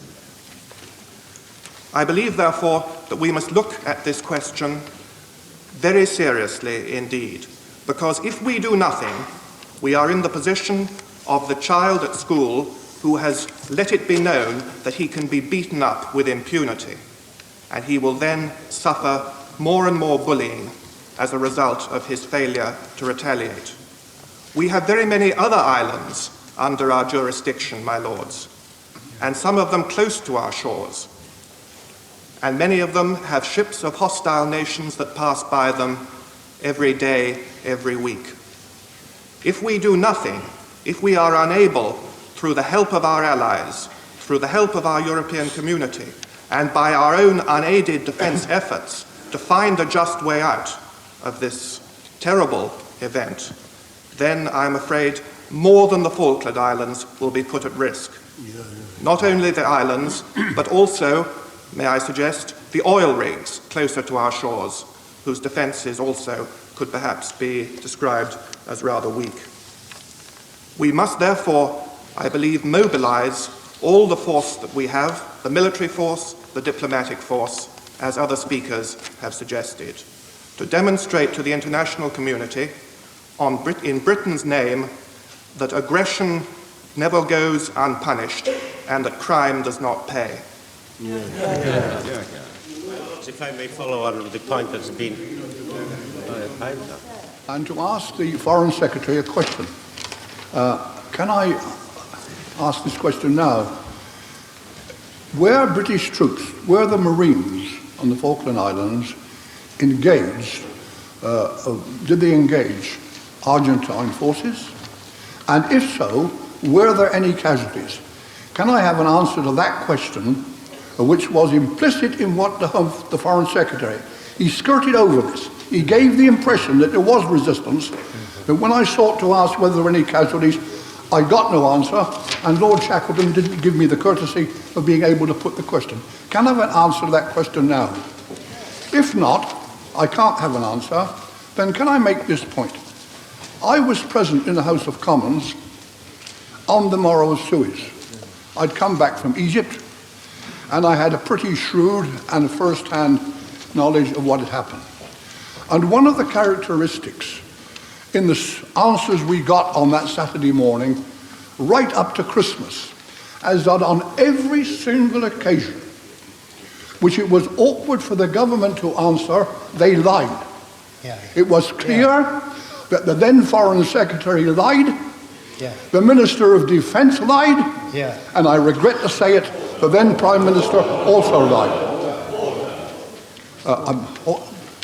Honourable Lady, you want to give way? I'm sorry, I thought I was going to answer to my question. So that I am not prepared to accept what the government says today as being the absolute and unvarnished truth, because I'm quite sure that if it suits their political convenience, they will gloss it over in the way that they've glossed over now, giving an answer to the question of whether British troops were engaged. I want now to go on. We're told that we must put our money on diplomatic effort. I agree. If that fails, we're told we must have force. Lord Stuart said there must be will, there must be the resolution. He omits something. There must be the means. The noble Lord Jenkins talked about blockade. A blockade with our limited forces at a distance of 7,000 miles, the whole idea is balmy. If you want to take the Argentines on, you will need at least a division, backed up with an amphibious force, the means to supply it, the means to sustain it, and of course you can rule it out. The truth is, since the end of the last war, we have spent on defence no less a sum than £111,000 million. Not my figure, the figure I got from the government in answer to a question about which nobody took any notice. And the truth of it is that having spent that, we couldn't knock the skin off a rice pudding. Oh yes, we have the searchlight tattoos, the trooping of the colour, we have the threat to drop missiles on Argentine targets, but over and beyond that, of having a balanced defence and foreign policy in which diplomacy is backed up defence, never a starter. Never has been a starter, and it's not now. And for Lord Sandys, above all men, to come down to this House, the author of the 57 White Paper, the most disastrous state document ever introduced by a British government, for him to come down here, he has no shame. Because it was he, Blue Streak first, Skybolt, Polaris, it was he that wound up, through by giving false figures, the whole conception of conventional forces based upon conscription. And when that decision was taken, there never was a possibility of a viable defence policy within our capacity to play. My Lord, not having put my name in, it would be quite improper for me to seek to deploy a long argument at this stage. On the other hand, I ask your Lordship's permission just to say a couple of words, because things have moved as I rather thought they wouldn't. And I have found myself, possibly surprisingly to some, in a large measure of disagreement with some things that have been said today. And as I may well write or say it outside, I thought your Lordships might think it uncowardly of me and improper of me not to make my position clear. And in a couple of minutes, and I mean a couple of minutes, I would just like to indicate what I mean. I do not agree, sorry, but I cannot agree with those who say that this is the wrong moment to call into question the conduct of the affairs of our two great major departments of external policy, the Foreign Office and the Defence Office, or the manner in which our intelligence services have or have not operated. I think it should be called into question now, because it seems to me a most serious situation has arisen when we couldn't observe and had no knowledge of and did not react in time to something that must have been very obvious indeed and could not possibly have been hidden. I won't follow the argument up now, but I will be saying so. As I say, I just wanted to make it clear that I do not accept the general view, which is a very polite one, very acceptable in this House, where we try to be polite and understanding to each other, but will be jolly well misunderstood outside this House. I do not accept the view that this is an improper moment to call that into question.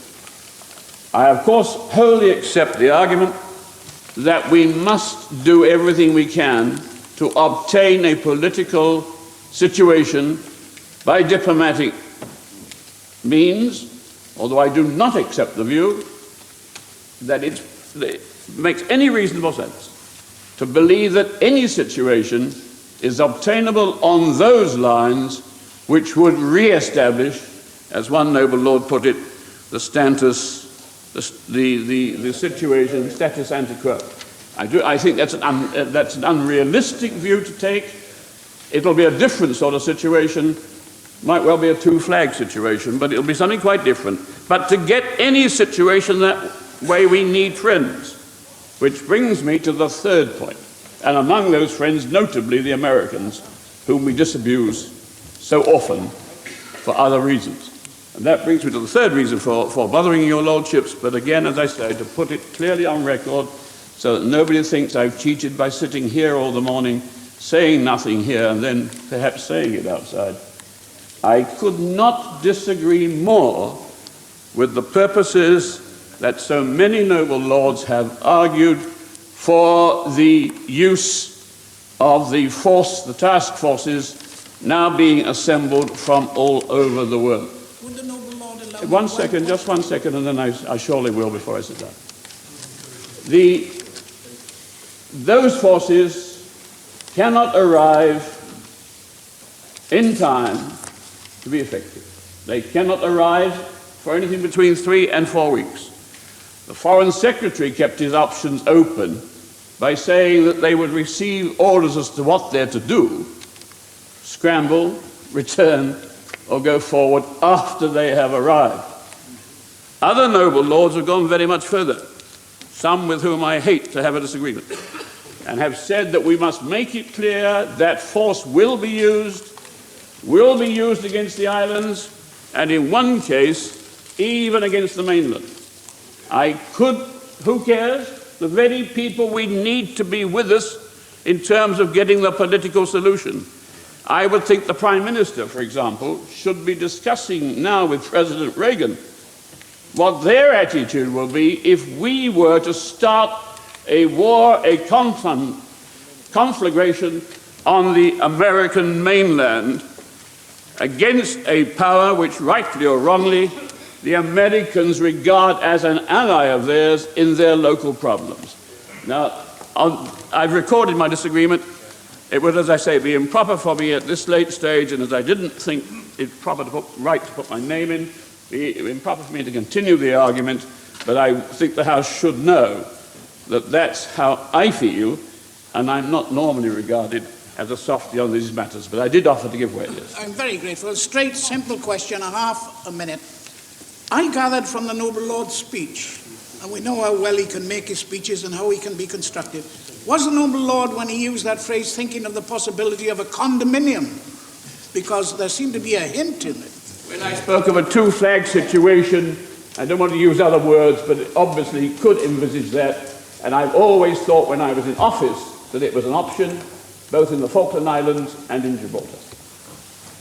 My Lords, I believe we've got to face the fact that both our friends and enemies throughout the world at this moment of time regard this as an absolute fact, that the British government have been outwitted, outmanoeuvred by the Argentine government. And this, to me, whether it is true or not, is a very sad fact.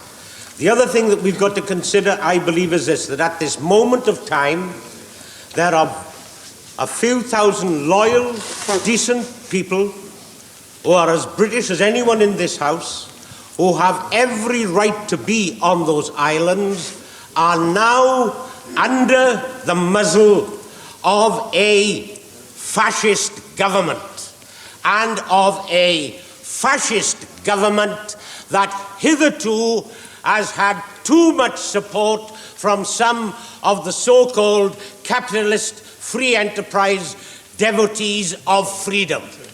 And that is something we've got to take note of. In short, whether it be my country or the United States of America or any European country, no longer after what has happened in the past 24 hours can we say it's quite all right to sup with an evil devil as long as the spoon is long enough. And I also believe that whilst the tone set by my noble friend Lord Shackleton in asking, and I believe quite rightly getting, the support of the House not to be hypercritical, I also happen to believe that it is in my view that this will always be the case. I have never known it before, that there has been, when there has been either mistakes in judgment or in policy, that when it's a Labour government, the party opposite have seized every opportunity to harrow, hassle, denigrate and run down.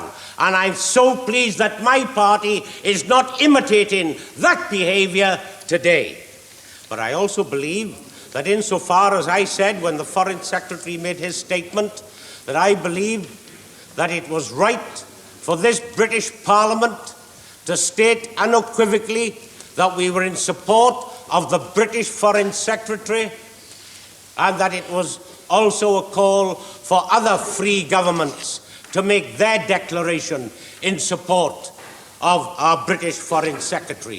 I said that a few days ago, and I believe that it is still the right policy for us to accept. But we've also got to face the reality of whatever we're going to do is this. At this moment of time, as I've said, the forces of fascism are on those islands, and our British countrymen are under their heel. And our solution, as I see it, is that I hope through diplomatic means they will be removed. And in this effort, we command, quite rightly, I believe, the full support of the United Nations and all lovers of freedom. If I may ask one or two questions, which I believe is irritating many people outside this House, my Lords, as well as a number of your Lordships who have enumerated on this morning, there does seem to be a case that there has not been the full-scale liaison and cooperation between the Foreign Office and the Ministry of Defence. I'm not going to pursue it, but I hope that that question will be cleared up when the debate draws to a close. I won't embark on the argument now. It is so transparently clear of the imbecile policy that if we had 100 tridents, how many would be sending to the Argentine and to the Falkland Islands to drop a few hydrogen bombs? That is the lunacy of the policy of the government that they're following now. Because I believe it may well be necessary to have a show of strength. Regrettably, it may all be necessary that conventional forces, in conjunction, I hope, with navies and armies of all the free world, to demonstrate once and for all that it doesn't matter how small a little element of freedom-loving people is, they can be no longer threatened by those who once threatened us in 1939. And when this island stood alone, we won through in the end, but we won through in the end because we convinced the world that authoritarian fascism must not prevail. And that is what I believe President Reagan has got to understand, President Mitterrand, all the United Nations, and let those former colonies also understand this, that many of them didn't have to fight for their freedom, they were given it. And many of them, when they had it, made the decision that they too, like the Falkland Islanders, wanted to remain under the British Crown and continue their close cooperation with this island of ours. Let them demonstrate that loyalty now in this particular moment of distress for our fellow Britons overseas. Because if we don't do this sort of thing, then what it will surely mean is that what has happened in the past 24 hours might well be emulated by other evil people.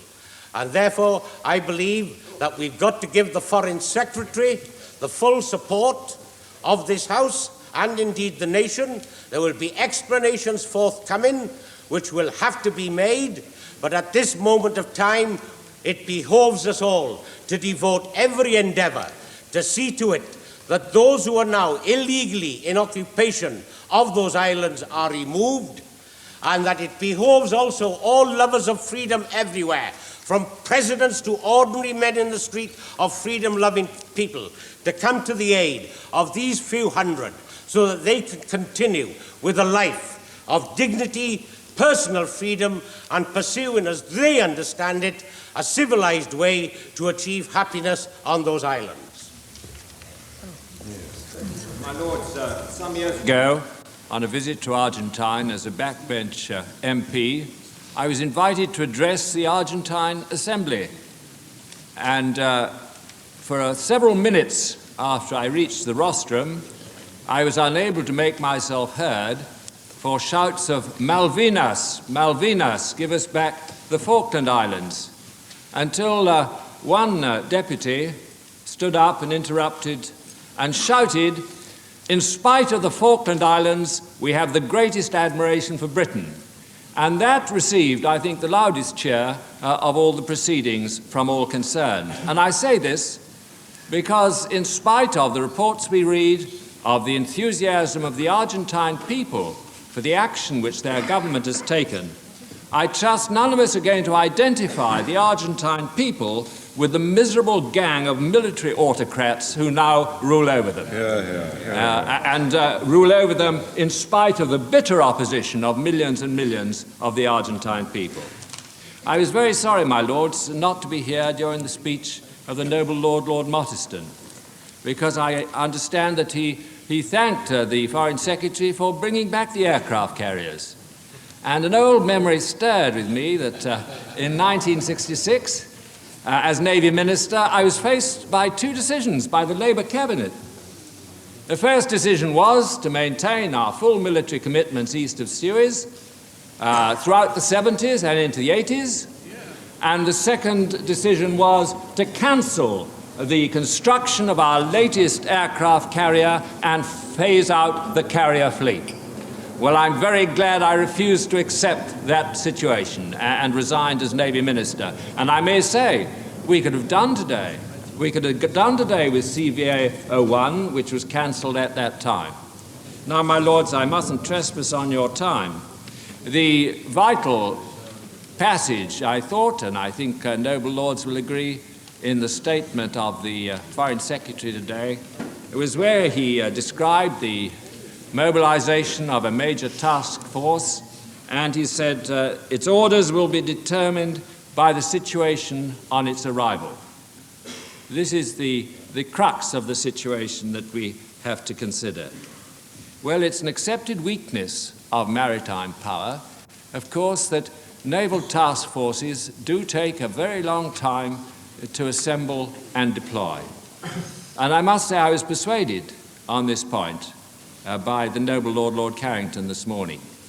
It is not easy to assemble and deploy naval forces in time for a swift-moving situation such as we have been confronted with. And even if, as the noble Lord shown, even if our intelligence had been better, and it's obvious it was very bad, even so, the assembling of a naval force as quickly as everyone would have wished would not, I think, have been possible. But the strength of maritime power, on the other hand, is, of course, it's so flexible. It means that you have a number of options, and it means you don't have to decide on those options until a fairly late moment. And this I believe to be one of the strengths of our situation today. And there are other options open to the government. Besides the bombarding of Argentinian ports, there are other options open. Maritime power can also deny access to ports. Maritime power can deny freedom of the seas to merchant shipping. Maritime power can make its presence felt far from the scene of action. And I think when the time comes to judge what the government is doing, and it's not now, I think it will not be forgiven if it can be shown that it has failed to study very carefully all this range of options open to it. And I think it won't be forgiven either if it's found to have used strong language and then not matched its actions with its words. And I think it will not be forgiven above all if it follows the advice tendered to us all in the leading article of The Guardian this morning, to leave the Falklanders in the lurch. That is what the government will not be forgiven for at all. Happily, after hearing the Foreign Secretary, I think there's no evidence of their falling down on any of these three important criteria, and they deserve, therefore, and will get the support of the country. My Lords, this has been a long debate and different speeches with different emphasis. I assure the noble Lord Trenchard, that I will not go into a defence debate, much as I have been tempted, because I think the rundown of our defence forces may have had some bearing on what has happened. However, we will come to that on another occasion. I want to ask the Foreign and Commonwealth Secretary, as referred to the breaking off of diplomatic relations with Argentina and the withdrawal of the embassy staff. He has not said what is happening to our mission in Buenos Aires. If noble Lord Trenchard would get me some information, I'd be quite happy on that point. What is happening there, though, and who will look after our affairs there? This is important for our nationals in Argentina, so I hope it will be pursued. I agree very much with the noble Lord, the noble Lord Mayhew, when he quoted from The Guardian. The Guardian has a very fine editorial today. Far away, forgotten, and now filched, the heading. Parliament has two jobs to do when it meets this morning. Its first meeting on a Saturday ensures to assess the consequences of the Argentinian invasion of the Falkland Islands. One is to consider what can now be done to retrieve what begins to look like a deeply irretrievable situation. And that job should be done as soberly and realistically and with as little appeal to jingoism as can be contrived. And the other is to examine the record of government action and inaction which led up to yesterday's events and the extraordinary train of confusion, if not concealment, which was allowed to prevail for so much of the day. I think that was a strong point to make, but we haven't pursued it in this debate. On the other hand, I would like to put on record what happened when a Labour government was in a similar situation. And I quote now from Mr. James Callaghan in a debate, this debate, 168, Mr. James Callaghan said, I support the government's attempts to solve the problem by diplomatic means, which is clearly the best and most sensible way of approaching the problem. But is the Minister aware that there have been other recent occasions when the Argentinians, when beset by internal troubles, have tried the same type of tactical diversion?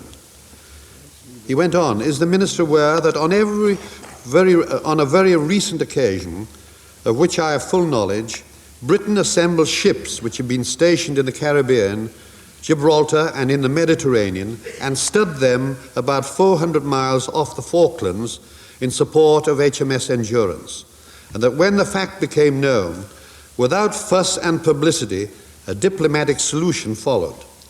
While I do not press the Minister on what is happening today, Mr. Callaghan went on, I trust that it is the same sort of action. I'd like an answer from the government spokesman who is to wind up. But isn't it ironical that this government, which has been inveighing against the forces of communism and based its defense strategy accordingly, is now in the probable position of having to fire its first shot against a right-wing military junta? I have been in Argentine. I did a long journey there many years ago as a minister, and it is true that there is no democracy as we know it. And I believe it has developed into a very brutal dictatorship. I was pleased, though, to hear that the EC had decided to support us. I think this was made, the noble Lord Bethel mentioned it. I think that this is important. We've had no support in the United Nations last time, and so it's important that we should have diplomatic support now. Is there still resistance? I want to ask some questions. If so, can we help? Is the task force at Ascension Islands, which is nearly 4,000 miles away, is this to be deployed? I think we are glad to see diplomatic efforts. This is more important than trying to have military blackmail. But there should be a military backup if Argentina refused. We didn't need to deploy naval forces secretly, as Labour did, as Mr. Callaghan, when we were negotiating 4 years ago, when the negotiations began with Argentina. Then in February and March, Argentina said they were going to invade. Well, why didn't we take precautions? We announced the Endurance would be scrapped and the Invincible sold to the Australians. I'm sure all this was a factor in making a government decide to take a risk. Let us hope that we have learned the lesson with this sorry episode. I agree with many of my noble friends. If a Labour government had done this, there would be all hell raised, believe me.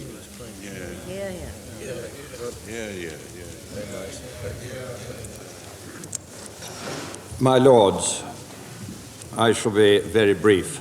My noble friend has listened to the vast majority of the debate and will, I know, read the speeches he's been unable to hear. Most noble lords have been brief and extremely constructive in their support of the stand that the government is taking against this shameful act of aggression. My Lords, we welcome the noble Lord Shackleton's understanding that my noble friend and my right honourable friend, the Secretary of State for Defence, must be allowed to plan their steps and take their diplomatic steps, backed by the movement of armed forces, in their own way and without disclosure. And I have to say to the noble Lord, the Leader of the Opposition, that that has to be my answer to his detailed questions about the Ascension Islands or any other detailed disposition we may be making. I would also... If the noble Lord is leaving that question of forces, he may or may not be able to say anything, but of course we are concerned about the position of HMS Endurance, and maybe when he talks about South Georgia he may be able to say something, but again he may prefer to keep it quiet. My Lords, I had intended to do that when I come to that question. My Lords, that remark that I made before the noble Lord intervened prompts me to say that we, and indeed the whole country, is going to have to use a good deal of patience, bearing in mind the time that is taken, both to carry out diplomatic negotiations and to traverse 8,000 miles of sea. My Lords, the support of my noble friend Lord Hume of the Hirsel is very welcome, and his observation about this not being the appropriate moment for post-mortems is also, in my view, helpful. Nevertheless, I do regret that some noble lords, including the noble Lord Byers, after a helpful contribution, could not resist the opportunity to make some political points, even about our independent nuclear deterrent, which, as the noble Lord Hume has said, is aimed against a quite different threat. Would the noble Lord not agree that that shaft has gone home quite deeply? My Lords, I think the noble Lord raised a totally irrelevant point, and I think the noble Lord Hume has more than adequately illustrated that. But let me just add that since this administration came to power, we have done more to increase real defense of a conventional kind than any administration for a very long time. The share of the defense budget spent on conventional naval forces has increased substantially since we came to power, as has the strengthening of our air forces. The power of our Navy has been increased greatly since this administration came to power, and I regret that some noble lords have used this occasion to follow their particular hobby horses, which are not borne out by the facts. And I have to say to the noble lord, the leader of the opposition, that criticism from the party opposite about the rundown of our defense forces, those were his words, really does not come fairly or ring truly. Their record in this respect, the morale of the forces when we became the government of this country, was very poor indeed. And as I have just said, in all the areas that have a bearing on this Falkland Island crisis, this administration has strengthened our conventional forces.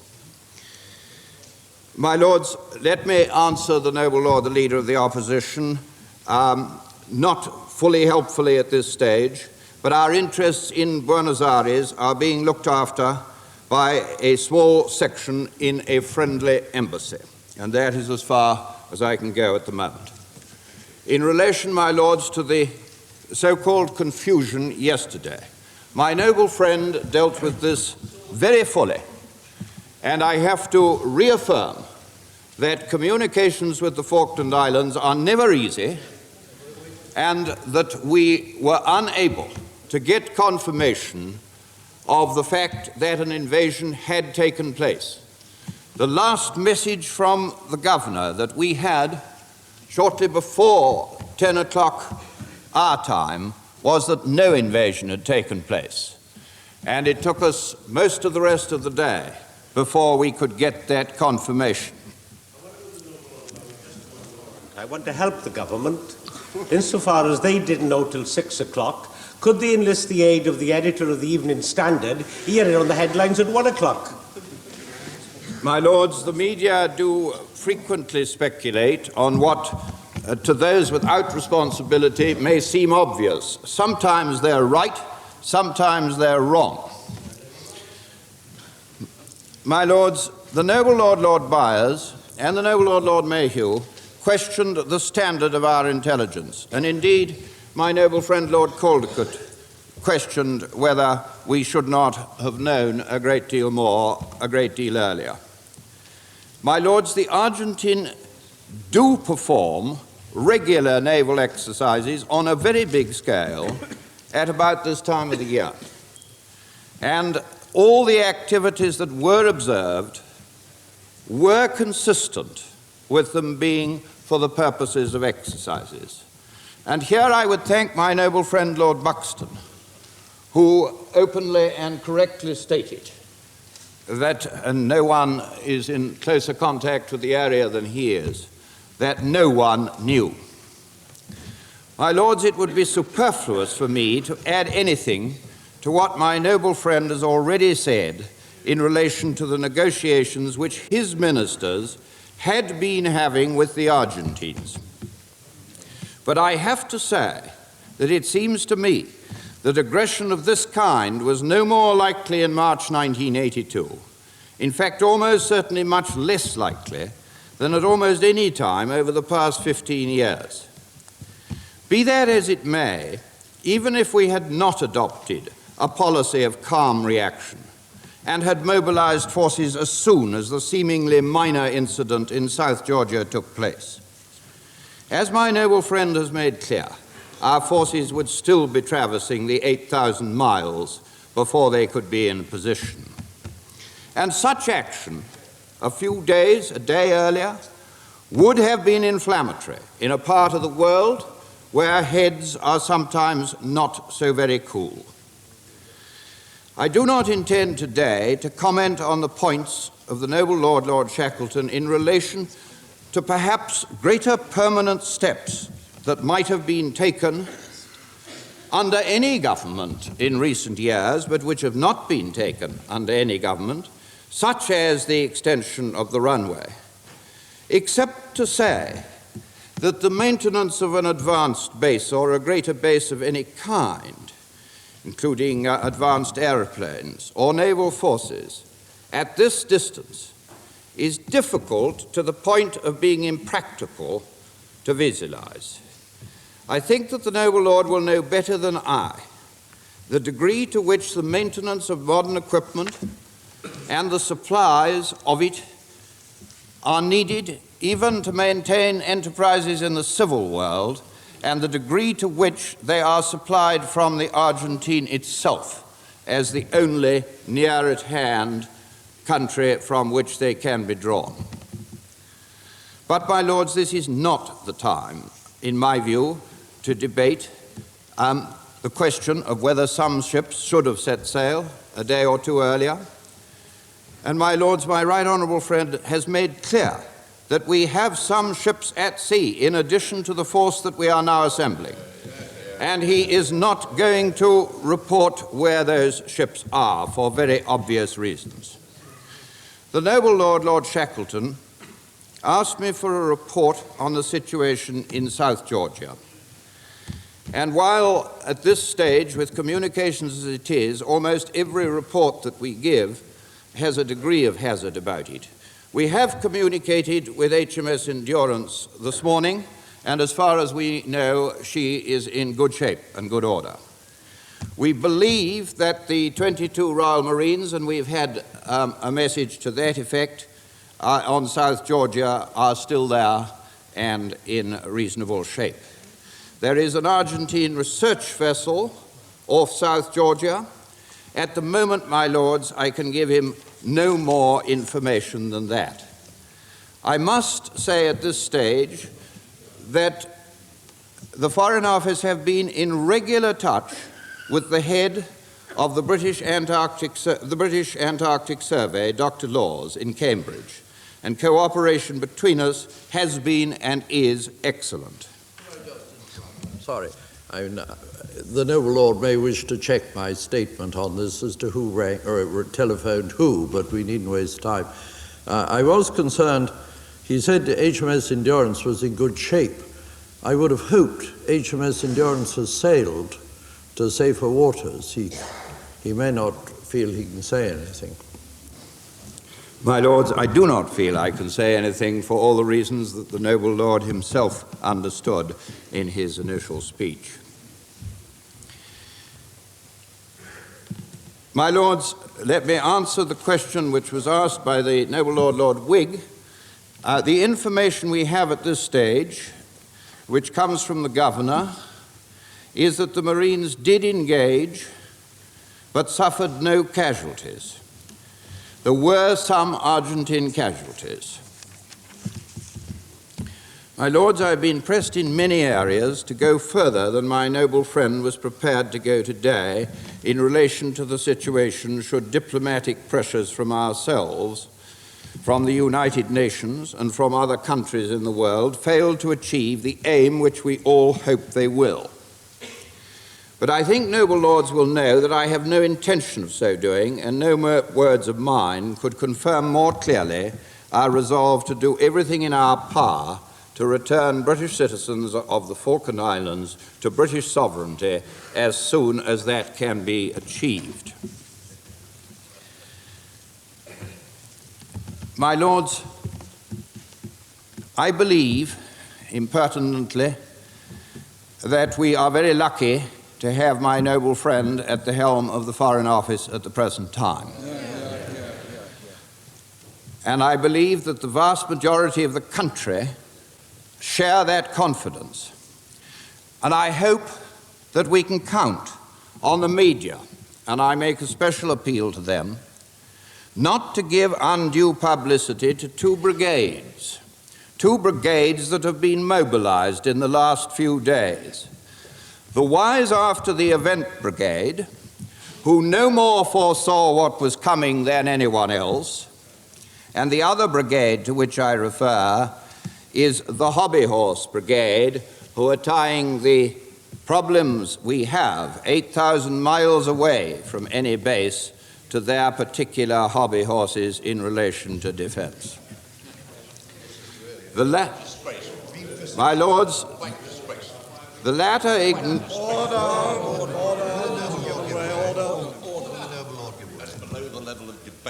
I hope the noble lord, who I respect very much for his contributions, but really has gone a little too far.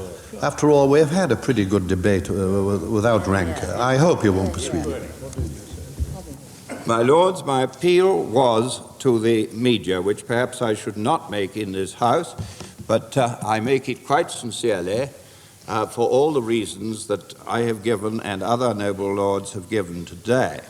I believe this is a time for national unity and for concentrating on the present situation. My Lords, the vast majority want to give all the backing we can to my noble friend and my right honourable friend, and I would end my reply with the repetition of my noble friend's words this morning. It is our firm objective to ensure that the Falklands are freed from alien occupation. My Lords, I beg to move. My Lords, there was a motion before the House. I didn't exactly gather what it was, but may I take it that it was that this House takes note of the situation in the Falkland Islands? My noble friend wished to move that or withdraw it? I wish to move that, my Lords. The question is that that motion be agreed to. As many as are of that opinion will say content. To the contrary, not content. The contents have it. Before moving the adjournment of the House, I feel sure your Lordships would permit me on your behalf to express our united thanks to the staff of your Lordship's House, the clerks, doorkeepers, the Hansard reporters, and all those many others who have made it possible for your Lordships to meet in this important emergency debate today. My Lords, I beg to move this House to now adjourn. Before we do that, if there is anything happens which may be of a serious nature, will you recall the House? Tomorrow. Tomorrow? Later today. It's my function, and the answer is, I don't know which place I should be speaking from, is that I already have a document which I haven't issued, but that, of course, if in the ordinary way it's thought proper, I imagine that there would have to be consultation between the authorities of everybody. But I have a document ready in case anything should happen. My Lords, I beg to move this House to now adjourn. House to adjourn.